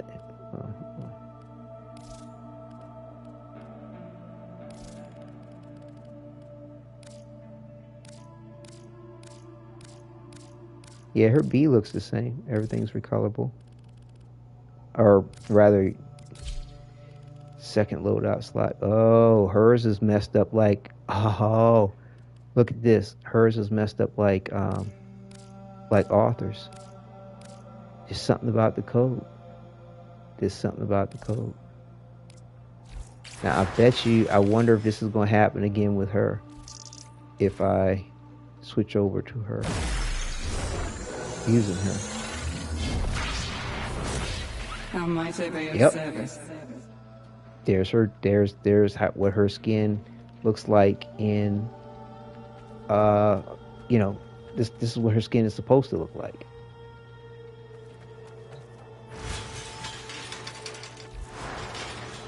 Happy trying. Shit, hitting the wrong button. Wow. That's wild. So I can't get that look on my own. I actually have to, like I said, equip every loadout slot with her, and then switch to her. And like I said, the switch won't. It'll be it's lasting, but if you go into an instance, it'll switch. Hey, what's happening? We got Lewis Killer, 2926, good to see you in chat. Showing off these skins and also to presenting how I'm going to proceed in the manner of saving the quest, saving the Hex and getting to the finale. But yeah, now she's not going into that weird default thing. Now I'm seeing what I saw the other day, and I'm so glad I have an example of that. Where, right on, it is really cool. Whereas if I have her equipped, and then I switch to... Oh, I'm assuming. I know what I'm doing. Okay, hold on. No. If I get... Okay, hold on. Here we go. Here's how we get the broken skin. Here we go. Right. So, gloves on or off? Right. Switch to her. I just figured out... To you, bro. Oh, thank you, Lewis. Thank you. Appreciate it. Welcome. I just figured out what I was trying to say and what the discrepancies I was getting behind what I'm showing you with this bug situation. If you have, so just to recap, if you have a Gemini skin equipped at each one of your loadout slots, and you then switch to that particular character that you are using, all right, man. They will, if the bug is happening for the skin, that you'll get the default of it. And now say if you want to just enjoy the animation, if you have the character skin selected but don't want to change, you can select any one of the other Hex members and they'll go through the animation but won't change into them. So like, say, like I have Aoi, as you saw earlier, but I can't change into her. I get her animation, but then I get Lettie. All right? So, if I choose... No, this isn't exactly what I saw yesterday. And she gets Excalibur's animation. No, I was right. I did see what I saw. I swear I had Excalibur, switched over to... I mean, I had Arthur Gemini, switched to Arthur Gemini, and he stayed looking the same. This is even another aspect of something you can do that I'm showing you now that I didn't even know. So if I wanted to choose Lettie... Oh, right on. Add you as far as what, running missions, or how, add you in what way? So this is an interesting way to enjoy various different animation effects. That's cool.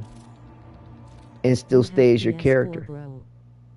Right on. Send me a friend request. I'm with Digital on PlayStation. Or did you send one to me in game?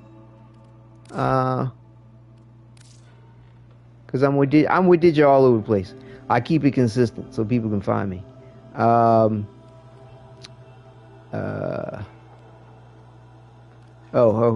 Shoot. I didn't. Oh my goodness. Did I miss a Aishin? Oh my goodness. Oh, Marinix. Oh, cool. No, bro. No, I know that's not you. This is another friend and viewer here. Let me accept all these here. I didn't realize they were there. Huh? Who's this?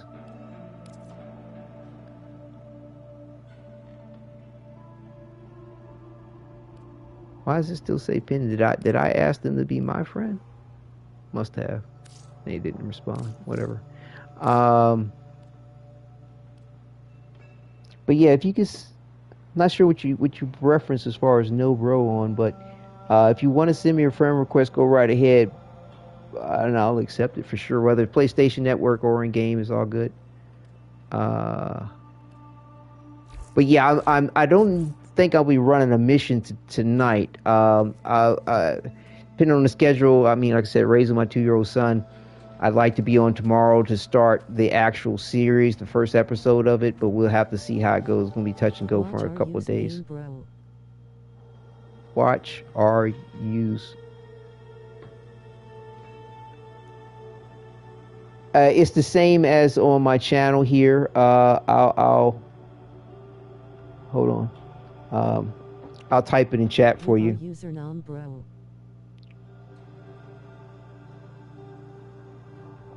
Yeah, I'm with Digital with our username, bro. With our user. Yeah, like I said, I'm with Digi across the board. I don't know if this last part has anything to do with it. The pound 018. Okay, cool, bro. Okay, all right, bet. But yeah, so like I said, these Gemini skins are interesting. I think it'd probably be wise if I don't have my heart set on the way things are kind of looking on the skins, or the way that we can sort of go back and forth with the emotes. I'm just gonna enjoy the fact that it exists and I can do what I can do, put it that way. But that's wild how I can kind of flip around like that. But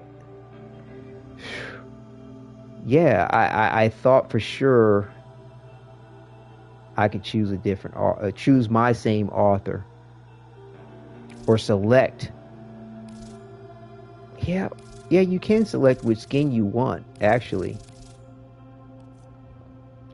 And I'll show you that real quick. Calling on me? Must be serious. So if I have this as my Grax, and then I think this was Let's make these bastards pay. my Frankenstein. I call it Frankenstein because just the way just the way everything comes together. I mean, it's just bits and pieces of this, bits and pieces of that. Hold on, let me put back what I had. Like I said, it's like favorite pieces, blended together. The Excalibur Cadoodle helmet, that's the whole skin right there. Hot 2926. Okay, hang on, let me see if I see it. But yeah, if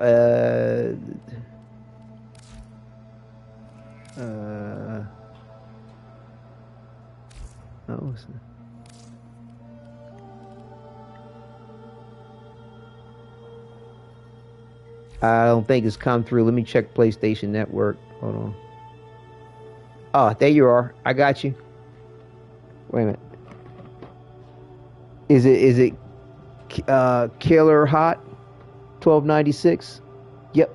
Got you.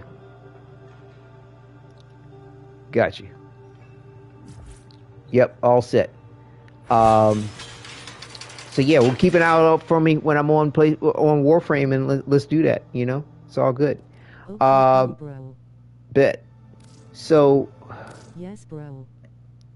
But yeah, I like to take the that head piece and then put it with the Proto-Armor.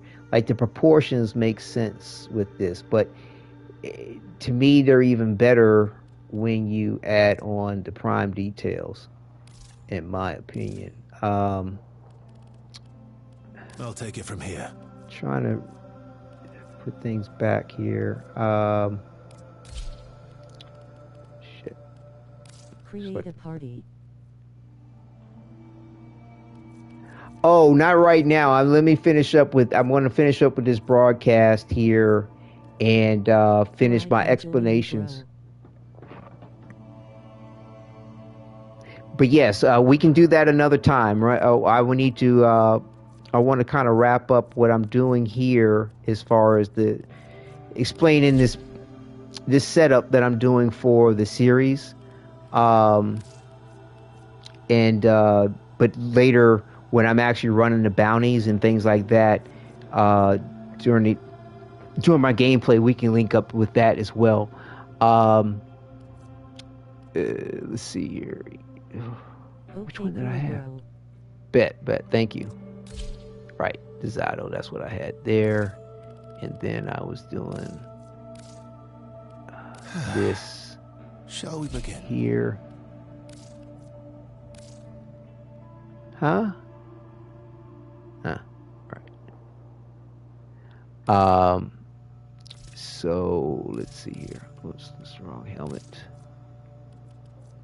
Yeah. Okay. So let's see if this works.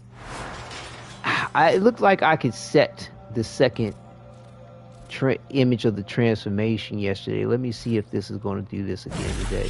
So he's going to transform. Technically, he should go to the next one. Oh, boom. Okay, that's reliable, at least for the moment.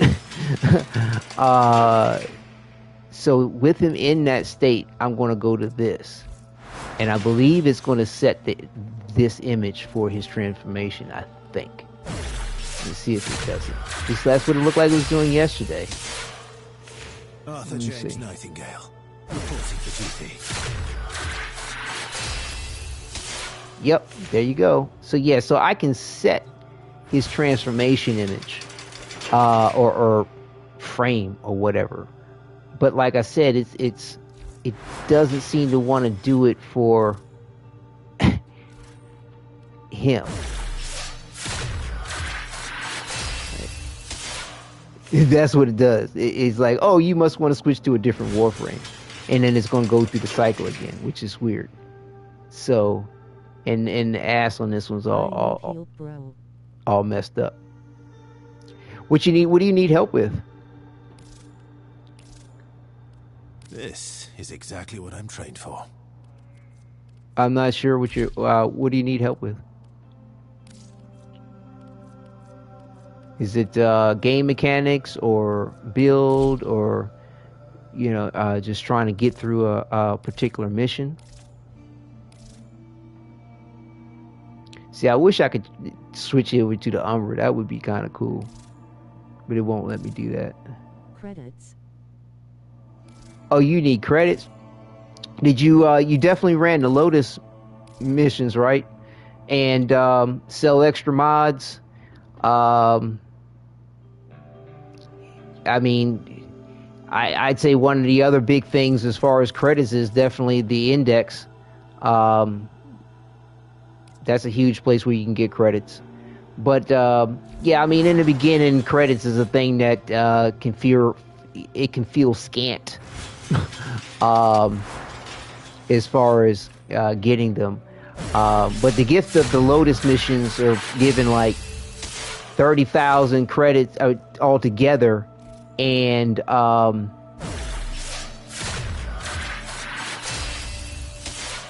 let's see, navigation. Whoa, what's up with all that?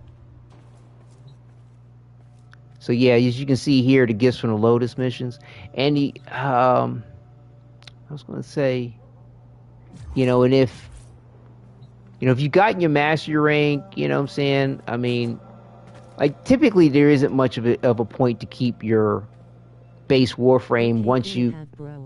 No, don't do that. Okay, cool, have bro. Okay. Let me see. You can go to equipment.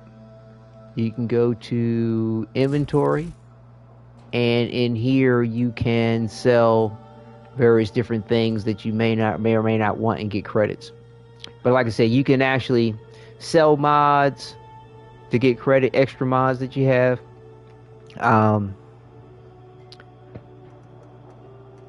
Or you can sell various different gear. But I'd take care with the selling certain things of your gear or Warframes. Make sure you have it's really an extra one.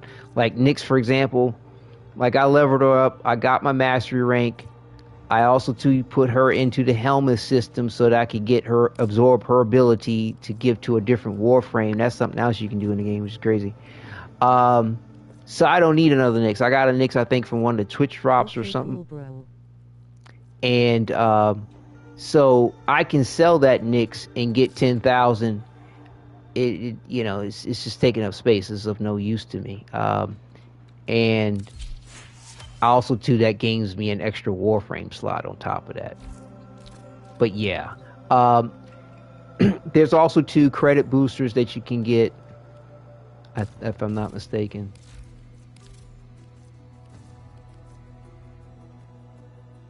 I don't know.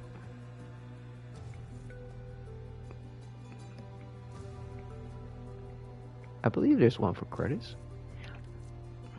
But yeah, then they have also 2 events where they have credit boost weekends and stuff like that. You can also visit the relay, and somebody can hook you up with a credit booster.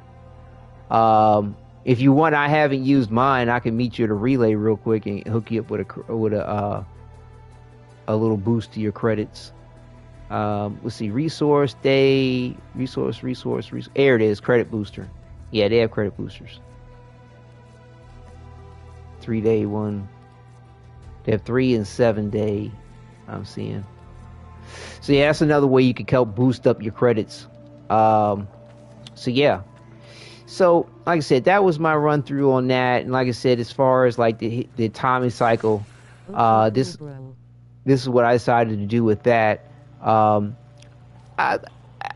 said, as a motorcyclist, it's really cool to see something like this in game with this design work. That is just super fly. You can change the liveries on these or buy them. If by some chance, like as far as like, if I can't get my head around this as a motorcycle, which I can, to be honest with you, but it's interesting. They have them doing like wheelies with this, and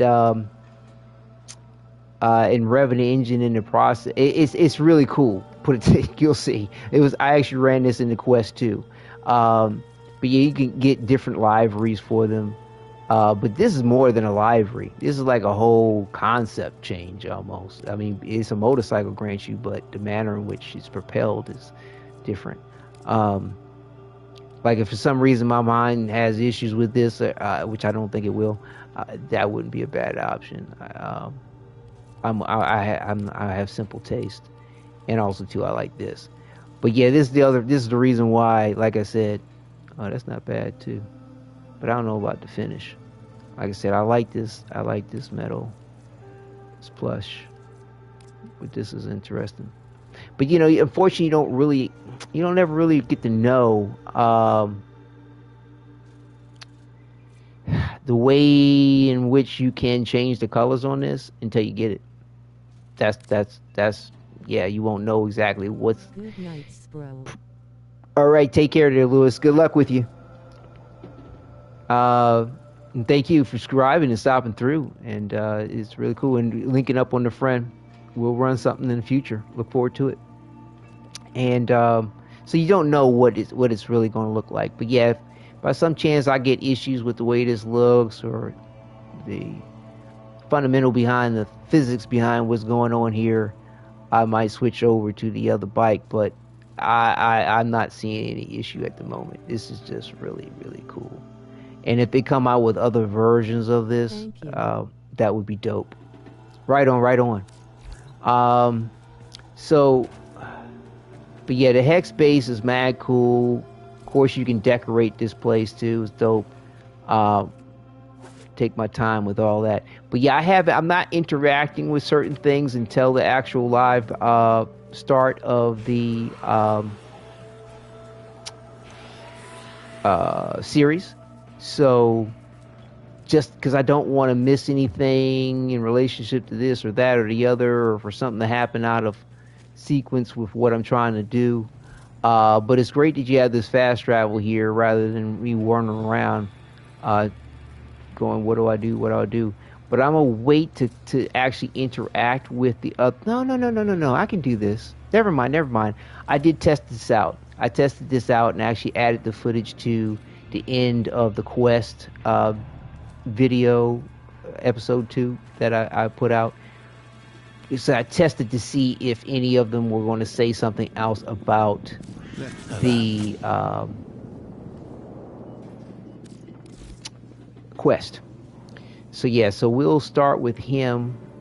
We'll start doing our bounties. This is where we're going to come for that. And like I said, it's kind of cool how you can actually interact with them as him, Lettie. or another version of him.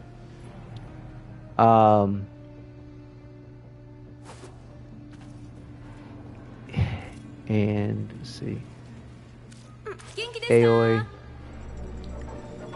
So basically, we'll be using. I've been listening to this one track on repeat for days. Like, I don't think buying anything from her thing will add to her chemistry situation with the Hex. I think it's just raising your standing and maybe next time. engaging in a relationship situation with on the Palm 2 PC with them to get to know them better, as Albrecht said, know them. Isaac, you got wares, what's on your mind? cosmetics and stuff. Oh, they got this as a capture. That's captures the things you can go ahead and jump into and oh, that's cool. The Proto-Lock, this pistol skin, sweet. You see, they had things like this on PC, where you could style weapons looking like, you know, they came out of the Dark Sector, or as they have it now, this 1999 universe. That's cool. These are skins. That's cool. Sweet. Should have a primary. Revolver. Where's the... These are all secondary weapons. Pistols. Where's your primary pistol skins? Interesting. These are all secondary skins, I guess, in relationship. Oi, this level of panache? That's effort, yo. Try it sometime. Solid. I was gonna say smart ass shit to you all the time, my bad. Oh, I was just thinking about you. Oh, how nice. I think about you too. As pretty does. Trust You'll that. be fun. Goodbye. Oh, we will be. Trust that. Last basura vieja, friend. Got more old junk for us. Show me. And so, what's this? Trade this Hex treasure with Lettie to earn standing with the Hex. Okay, so if I find these things, I can give them to her to gain standing. Interesting.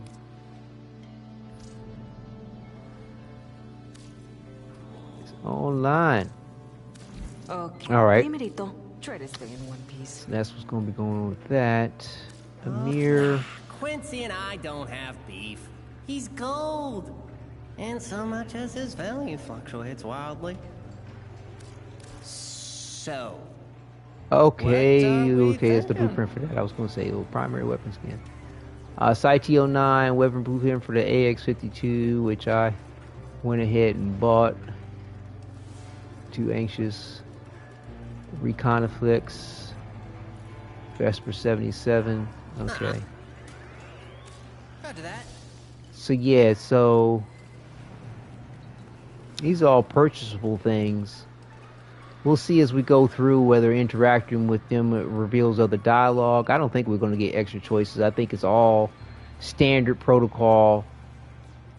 You know, with gaining standing and syndicates, you go to one to get your missions and go to the others to buy stuff.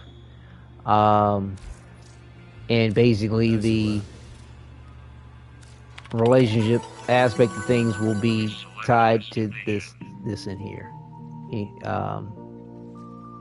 To-dos. I'm nervous about clicking on anything.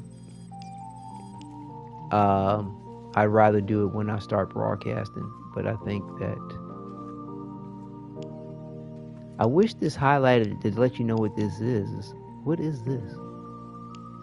It's like I gotta click into it to find out, but we'll do that when we do the live broadcast. But this is where you actually go as far as your missions are concerned, and you can change the level of difficulty, but you need to complete everything on normal to get to the hard mode or steel path. Oh wow, you can close the window. Cool. Let you know the date and time. This looks like a calendar. And some map maybe? Oh. Okay. I'm clicking. Okay, it's a calendar. It's a calendar. And let you know the days of the week. Somebody's got a birthday coming up, 25th.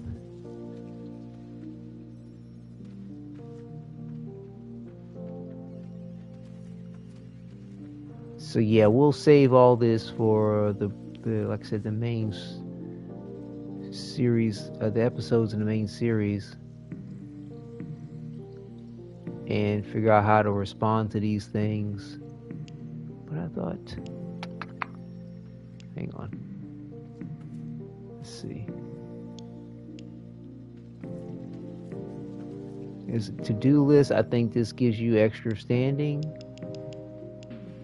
But I believe there are only specific times or certain points when you can interact with them. Overrides, which I know you can pick up. But I thought there was a little bit more direct jibber jabber to engage into. Alright, well, we'll see and uncover that as we get to know the Hex. I mean, that's what the quest sets you up for. It's really cool how you get to... Oh, that's nice. That was a nice emote for Nick. Oh, for Eleanor. Oh, that's fat. That's Wisp. They're using a Wisp emote.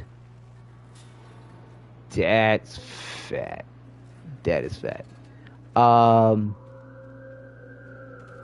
nice tie-in with that.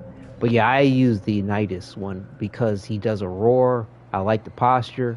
Works, and it kind of suits the Umbra myth and lore that they have in the game. This sort of ferocious aspect or beast-like aspect, and then on top of that, when he does his radio howl, he's actually howling. But yeah,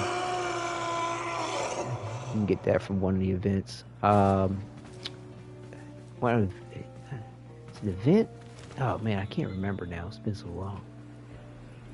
But yeah, so that's all that's really to be able to interact with here at the mall.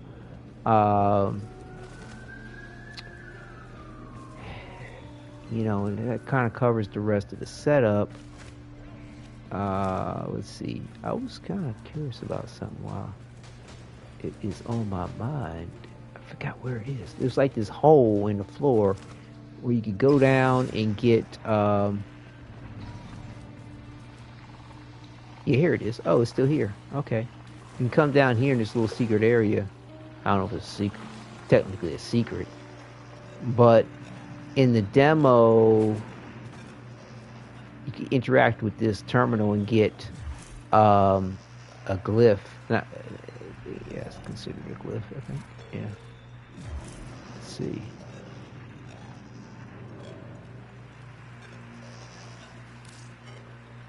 No. Profile. Yeah, glyph. Yeah, you get this glyph. Hopefully it's still available for folks if they didn't do it. You know, not necessarily my thing, but there you go. So yeah, I think that pretty much covers it. As far as like sort of the backstory, my explanations therein, tipping folks to the coolness that's Warframe 1999, and you know, the various different aspects that you may or may not want to consider with these Gemini skins in relationship to just, you know, fashion framing, as they call it here in Warframe, as far as dealing with the cosmetics, or you know, if you want to take it even a step further and do aspects of role-playing.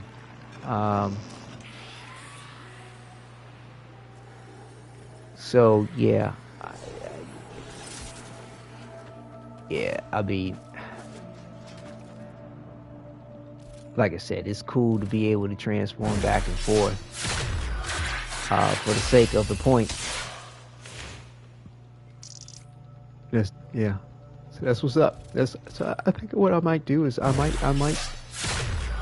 just, like I said, we're gonna be rocking this author. You know, Get some rest. You must be chin strapped. My favorite, like I said, has been what? Why are these like this? Has been what? What did I fuck up? Looks like I need to fix my loadouts while I was messing around selecting everything for everybody. Something got thrown off. Why is it like what? Oh, okay. Alright. I just didn't have the right thing selected. Right loadout select. The right cosmetic loadout for the right build. Or the right whatever. Yeah, the right cosmetic loadout for the right overall build thing. I don't know how you want to break it down. You got so many different options. The cosmetic option for the outfit versus the loadout. Take your pick. It's just not matched correctly. Right. Okay.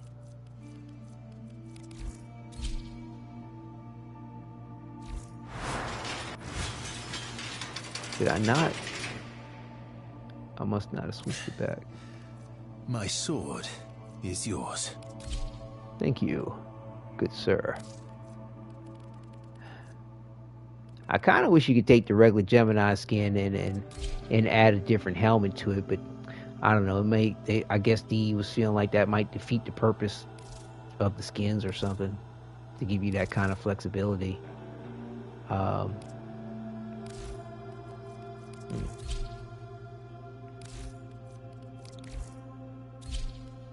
But yeah, I have these different loadouts. Some of them, I mean, they're not really necessary. If I need to use them, I can take them off because it was just set up to, like sometimes I like to run with the Vaska, Kavat, the Smeta Kavat, or the Crew Bro, and those are 3 out of the many types of pets that one could have. Prisma. What? Umbra Prisma. Why the fuck does this exist? Prisma. What was I thinking? What kind of hellscape adventure are we on today? Oh, it's this skin. Oh yeah. But boy, I must have overlooked that build sitting up in there. I can delete that. Why was that there? Whatever.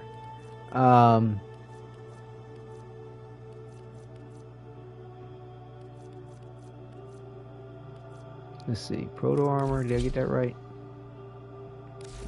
Yep. Proto-Caduto. Yep. Proto-Glaive. Yep. Okay, so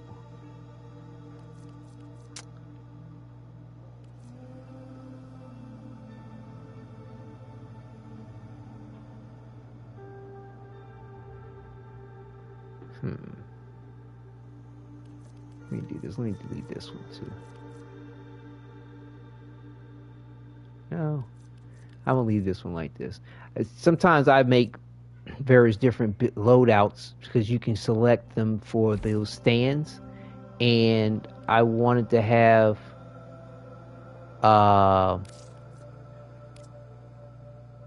three different versions of my Excaliburs to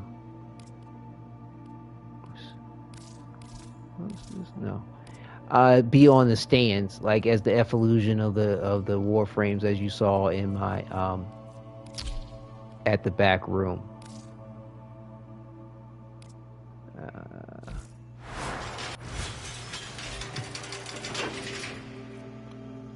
And the reason why I didn't do this one that way is because I'm probably going to add different weapons to that when I run with it. Like what I'm putting up here now for winter point. I don't know. I may or may not use these, but I'm just giving you an example. So, but yeah, the loadouts can come in handy when it comes to just kind of personalizing things a good bit.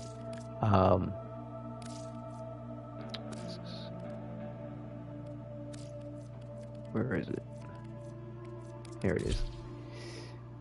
But yeah, and there's another thing too that's interesting. When you equip the glaive, because he throws the Warframes throw with the right hand, okay, their secondary weapon switches to their left hand, and it is holstered in their left hand.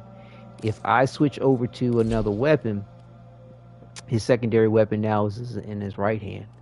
So, like, to me, I like carrying a secondary weapon that, because of the straps on the thigh, it just works with me. I mean, you can do it however you want, but these cosmetic considerations kind of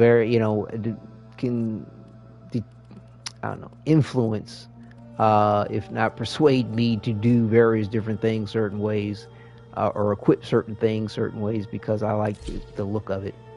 But yeah, with Excalibur, this Proto-Armor and this thigh strap, I just like catering to the point with a weapon hanging off of it. So yeah, let's just do this like that for him for right now. I'm not going to be messing with that for a minute, but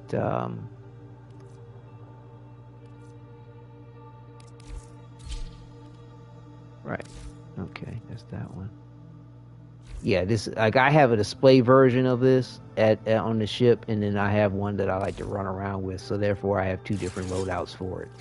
So that's how you set up that aspect of role play or cosmetic option in your bases. So like I said, this one down here is supposed to be this. All right. And that's correct, I believe. That should just be that. And this should be that. So, let's see. So, like I said, I was thinking of having Arthur just hang out. Hold up. Let's see.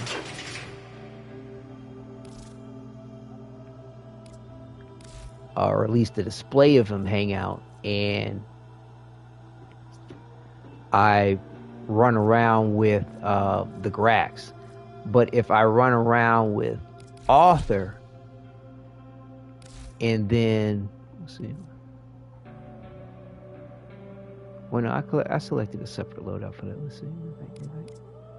No, did I compensate for that? I think I did. Hold up. Basically, what I'm saying is that I like to have one Arthur that I run around with as far as from a loadout, and then one Arthur that is just sitting up on the display. Okay, so the PS for Prismascana is the one that should be on display. Right, and it is. No. Why is it saying Arthur? Okay. Alright. So then I can do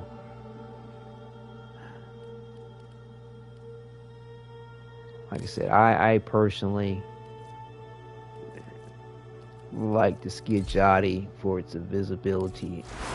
It's just I like to combine. I like taking aspects of the visibility in the game, like that with, like I said, the pets. This the Vasca. This will revive you if you have any issues with dying. It'll automatically pop you up. It won't even count as a death. It's a cooldown period for that, of course. You know, I like running with the Hyros. Like I said, the Hyros is Their fur looks great. I like what the improvements they did, but it does not take color well. Like I can't make the Kubrow look black for anything. I can't make it look white either. It always looks grayish. So hopefully they're still working on things. I'm sure they'll get around to getting it right. I like to hope so. But that it's hard for me to translate that being white. I mean, I see the aspects of the color, but it does not seem pale enough for what it's supposed to represent. All the other colors look pretty decent, but then, like I said, when you get to these blacks, like that doesn't really look black. It looks gray. So you'll see how things go. But yeah, the Huros's turn you invisible, which is super dope. So I do like running around with that aspect. And then and sometimes I do like using the Smetal, which is good for like drop chance. But yeah, I don't know what the content's going to be like.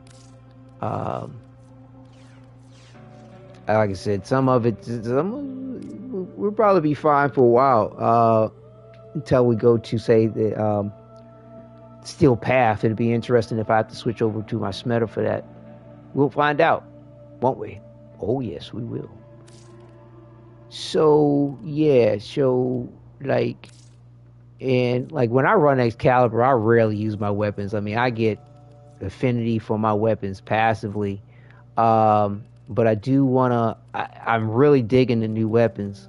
And it's kind of shame we don't have primary weapon skins to kind of accompany it. But yeah, so we'll put some ranks on that there. And also to the new AK thing. What is it? Yeah, AX52. And depending on how I'm feeling about it, sometimes I run with showing the weapon, sometimes I don't. Luckily, the game provides a nice, and you can change how your weapon is positioned on your character too by changing the holster style, which is super cool. But yeah, sometimes I'm like, yeah, okay, well, I want to have the weapon show. Sometimes I'm like, well, I'm a role play and think that there's instant summoning of things from these void pockets that they're able to access or something. The same way your characters can summon your Atomicycle or your the horse-like thing you have, or anything you manifest in the game in the way that it presents itself. I sometimes just role play and say, okay, that's what they're doing with their weapons too. Like for right now, I'm going with a no-show on the weapons. But yeah, I haven't. That's kind of a. I mean, it's because I kind of wrote in a little something in regard to for my own storyline aspect and lore immersion. It's not one I'm critical about when it comes to Warframe just yet, because I'm still I don't know, sometimes I feel like nut, sometimes I don't.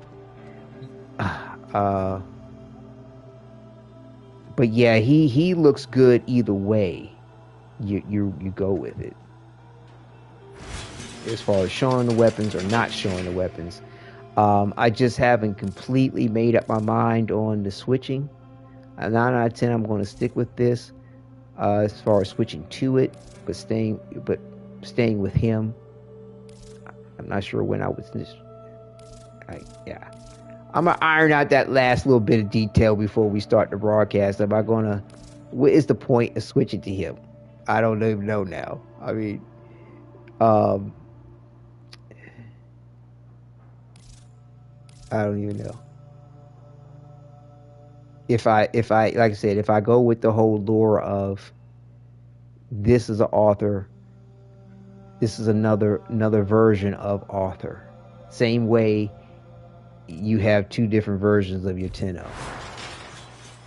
Like I said, I like the clean look. I mean, the detail, Oh gosh, it's bugged. I seen this. I seen this before. The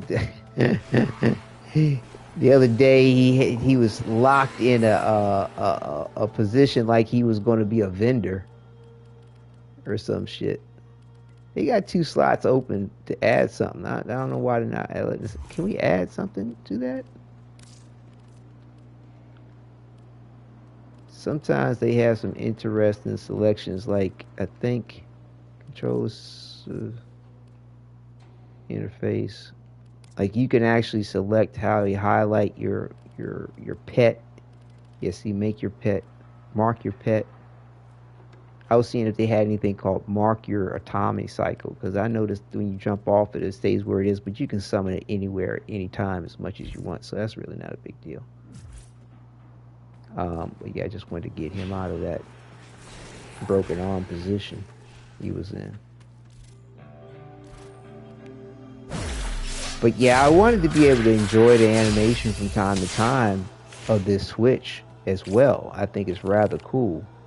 And then on top of that, when you make the switch, you get to hear him and his various different jibber jabber. Together again. Which are, you know, like I said, is rather distinct for these Proto-Armor skins.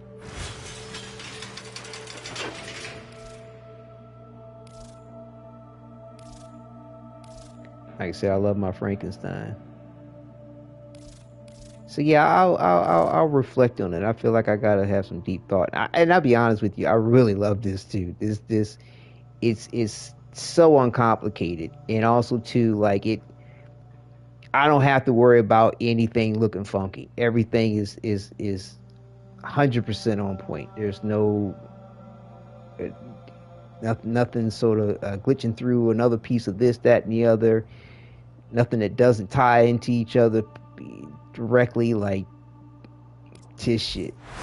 I like I said, but the loincloth and the long scarf riding a motorcycle, I don't know how well I felt about that. You know, I'll have some more game time to really have a feel for where I want to go with it. It might work, but like I said, I'm really enjoying the detail of the of this. Hold on.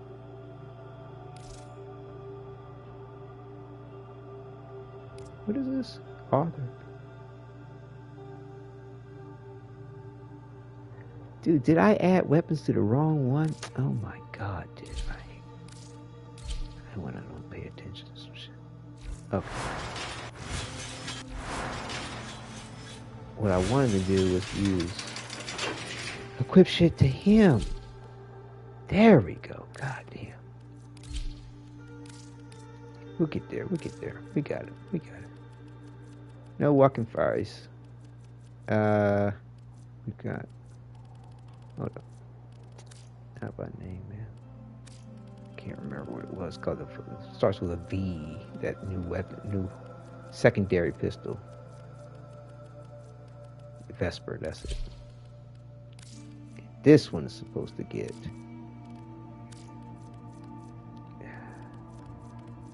Skidjati. My viral slash. In case he does, I do show the weapon. I want it on his back. Right. So yeah, like I said, you show the weapons. Or not show the weapons. So where's the... There we go.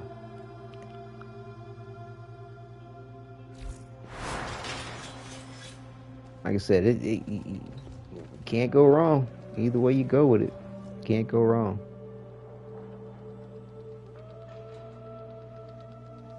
Badass.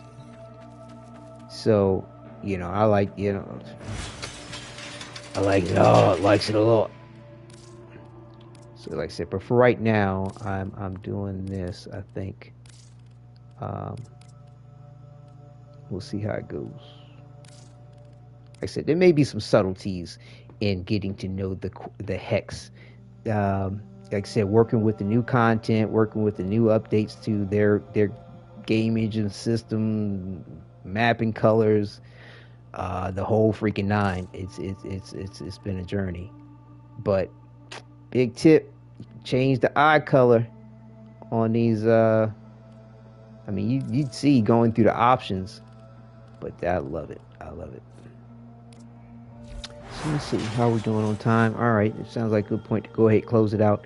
I think I spent a little bit more time explaining things, but like I said, I didn't realize I was going to encounter the weirdness and the inconsistencies of this change. But again, as I said, it's super dope how you can map that change or alter it, or even go back to the true look of what Arthur is supposed to look like. Make him look like a doppelganger to the real Arthur.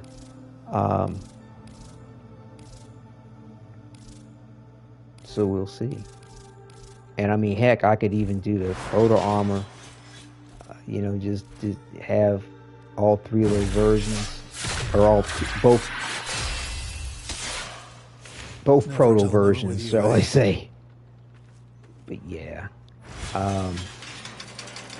like I said, I like the look of the Proto-Armor. To me, the head is a little off in its proportion, and for years they took them a good long time to get to mapping the textures and not textures, but the way the color would saturate on the skin.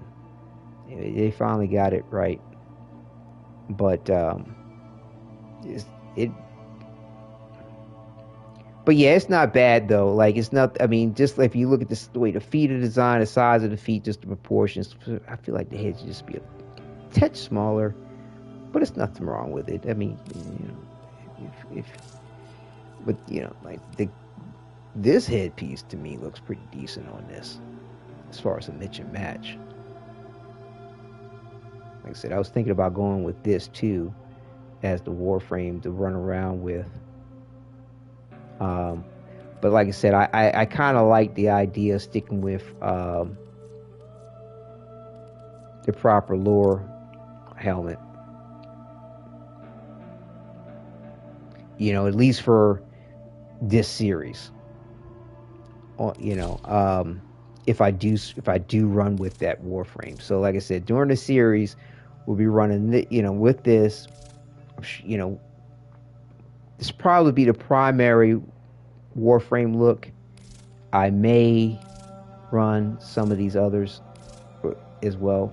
This, for example, and possibly maybe my favorite Frankenstein, and the Proto-Armor. So we'll see how it goes. But yeah, you see what I mean about that secondary weapon hanging off the side with the strap. It just makes sense. And why it kind of sucks when I actually equipped the glaive, which came with the from the universe of like I said, they took the idea from Krull and then they went ahead and it was part of Dark Sector. This switches over to here. That sucks. Like, what's the point in having the strap support this side if the weapon's hanging off over here? Just styling. His armor pieces weren't holding on right or something.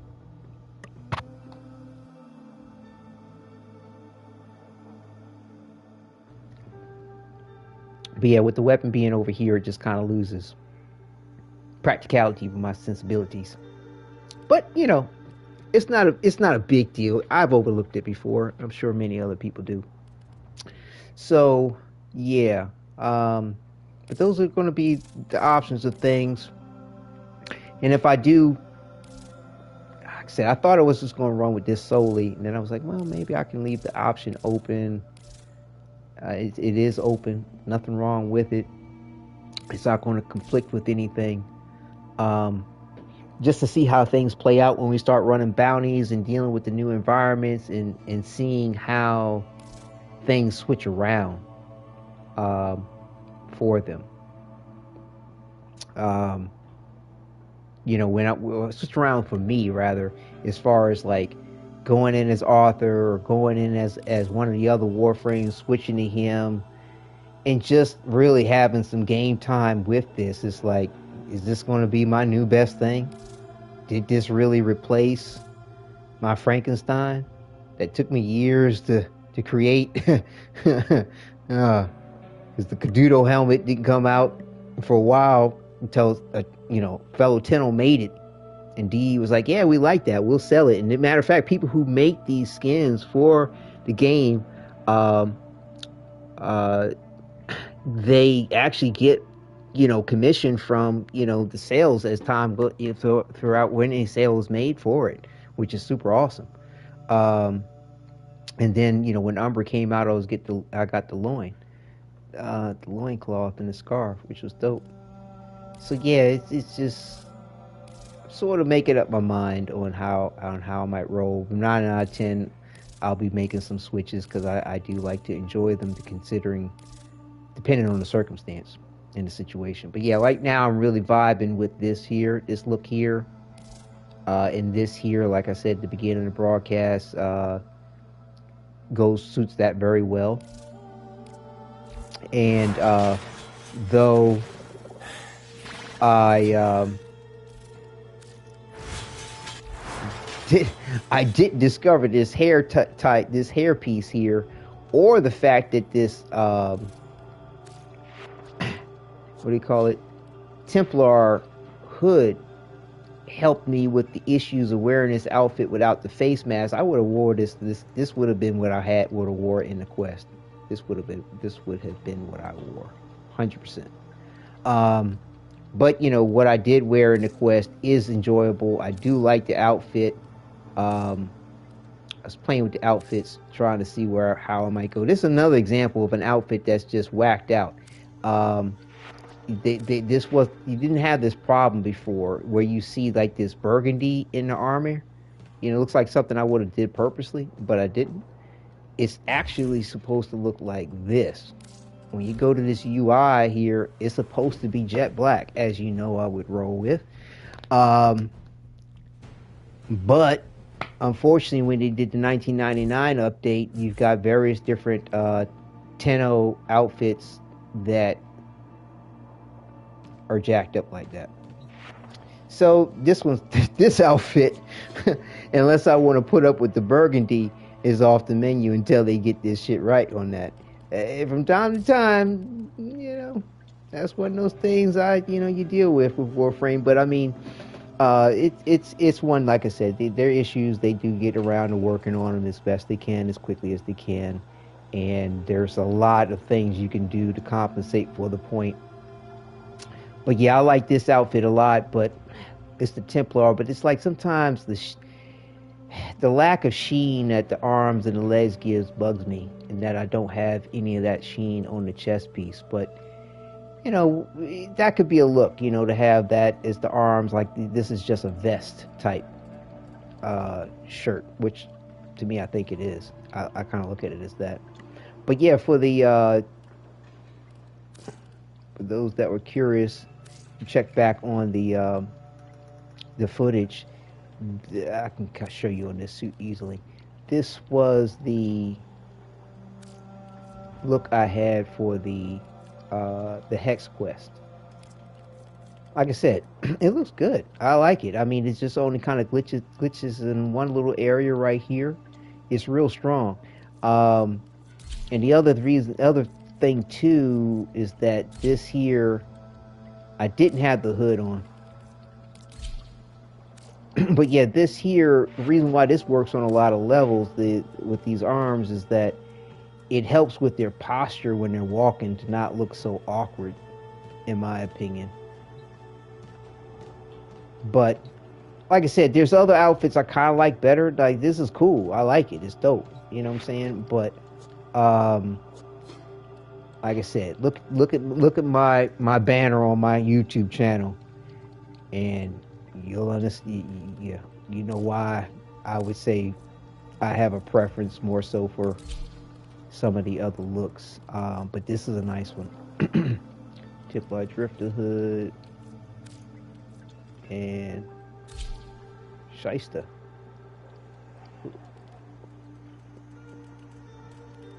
I just had a brain fart as to what top I had equipped on this slot, because I just recently changed these, selecting around different stuff.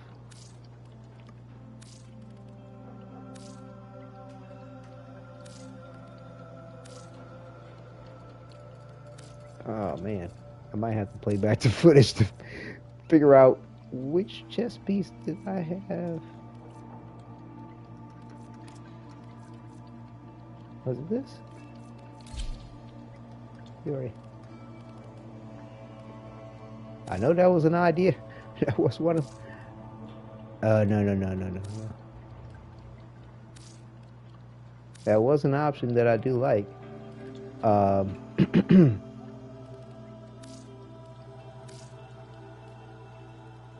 I was trying out one of the new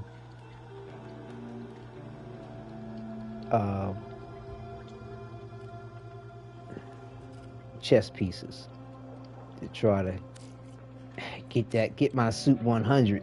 And it was before I realized that the Templar hood was going to work with this chess piece too. Yeah, well, the one I'm running with. Yeah, this athletic shirt actually is kind of cool too. But yeah, so like I said, it's just like I would rather see a different type of material like you see with these Hawk. I think they call them Hawk. Something. Hawk Bishamo pauldrons. You get these from Teshin in the relay. Like I said, this isn't a bad fit either, but up in the shoulder area looks a little awkward, depending on the angle you get on things, the way the shoulder pads or whatever kind of come into the chest piece, the shoulders. That's the only reason why, like, I didn't like have this, you know, as a go-to per se. But I like I said, I like the way this comes together. You know, outside of that, shoulders, the way the chest piece is designed, it, like I said, see how it kind of glitches in a little funky. So that was the reason why I didn't have that as a main option. Wanted to consider, but said come in funny. But yeah, like I said, this is a cool one. This is a real cool one. But like I said, the sheen on the arms and the legs, and then no sheen on the chest. I want to like this more than I do at the moment. But like I said, the this panned out at the end to be the choice to be, because I, you know, just the way I was able to get the textures, map the textures with this void shell chest piece to the legs and the arms, took some time, despite how simple everything looks. There's a lot of tonal difference in the way to get things matched, and if you change one color one way, other pieces of the outfit would change a different way, and then it just looks jacked up. At least for me and my sensibilities, you know what I'm saying? Like having the colors spread out like that doesn't work for me necessarily. I found some ways to make things like that work, but nothing that's stuck. But yeah, I mean, you work out a lot of things. Like I said, just because my sensibilities are my own, but I do admire what other people do, especially when it comes together well, despite the fact that, despite me not maybe wearing it. Is this off? It's supposed to be this. Oh. Oh, no, it's supposed to be Skid Jotty.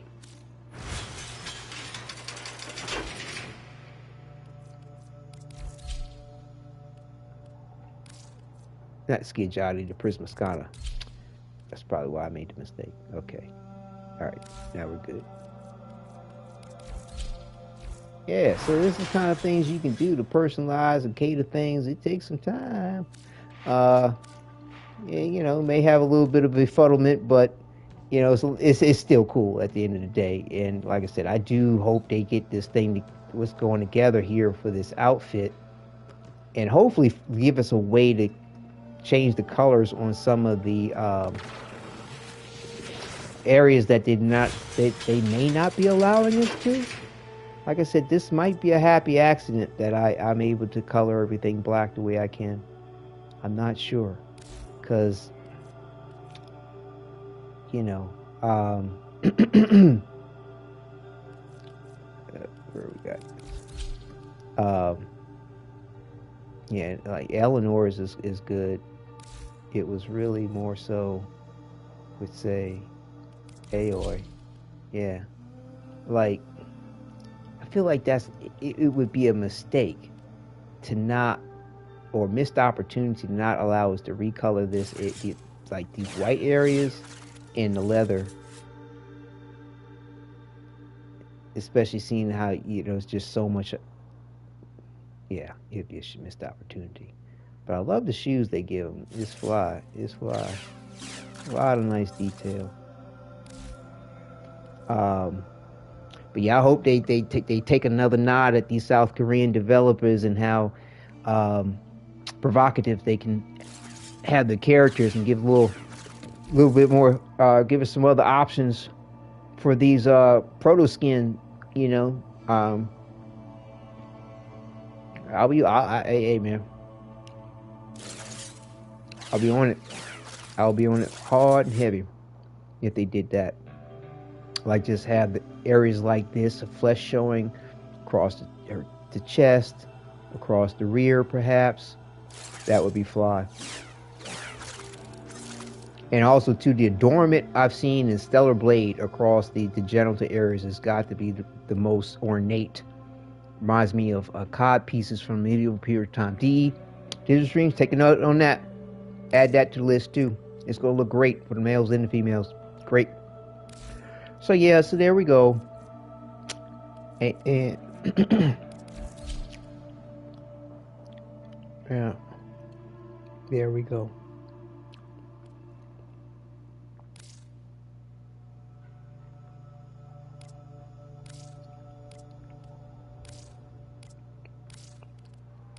All right, went with the no-show weapons this time.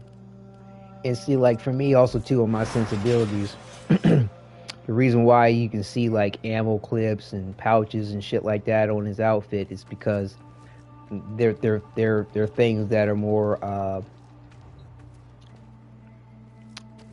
tangible, that he's grabbing in the environments, things to keep at ready in a different manner than the void pockets that they pull weapons and vehicles and things like that from, and extra gear. I don't know. It's just role playing. I don't know. You tell me. All these games have characters pulling things out of their ass. It's like, where the hell did that fit? How did you, where did that come from? Okay, you got a pouch, but you know the thing you pulled out of that pouch, way bigger. Is it sort of like the TARDIS in Doctor Who is big on the inside and the outside? But anyway, but yes. So yes, viewers, we'll be interacting with Kalamos and the Hex Syndicate, all in our upcoming series. But yes, it's only going to go on as far as getting to the point of the finale, which I believe somewhere around rank 3 of the Syndicate, when I have to actually take it to 5. Right on. Give us a so, yeah, I'm excited. To go through the journey and to see what decisions Tenno Wadidja makes, and you know, because there'll be chemistry building, they'll have opportunities to build relationships as well. So you all, the viewers, get to see how well that goes and to which direction he goes with, and to whom he goes with. But yeah, you know, subtle hint though. That mind control is nice. That mind control, actually reading thoughts. But anyway, we'll see how. We'll save it for the series. I'm sure it was a dead giveaway. But yeah, I think she's beautiful. Anyway, So thank you all viewers for viewing. I appreciate you listening. It's a joy to share these kind of things. I don't hear a lot of other people talking about them a lot or really explaining what they do if they do it. So hopefully this all can help you all out too. And we'll be back in the next episode, which will start a series, Save the Hex, towards the finale of the Hex Quest. All right. Take care, viewers, and enjoy.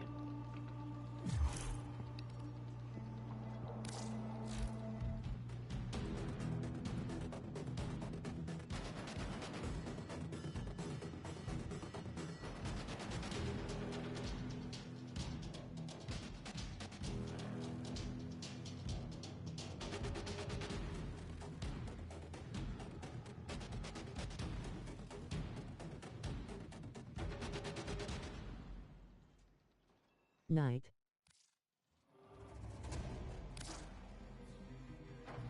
Oh, yes. Have a good night. Take care.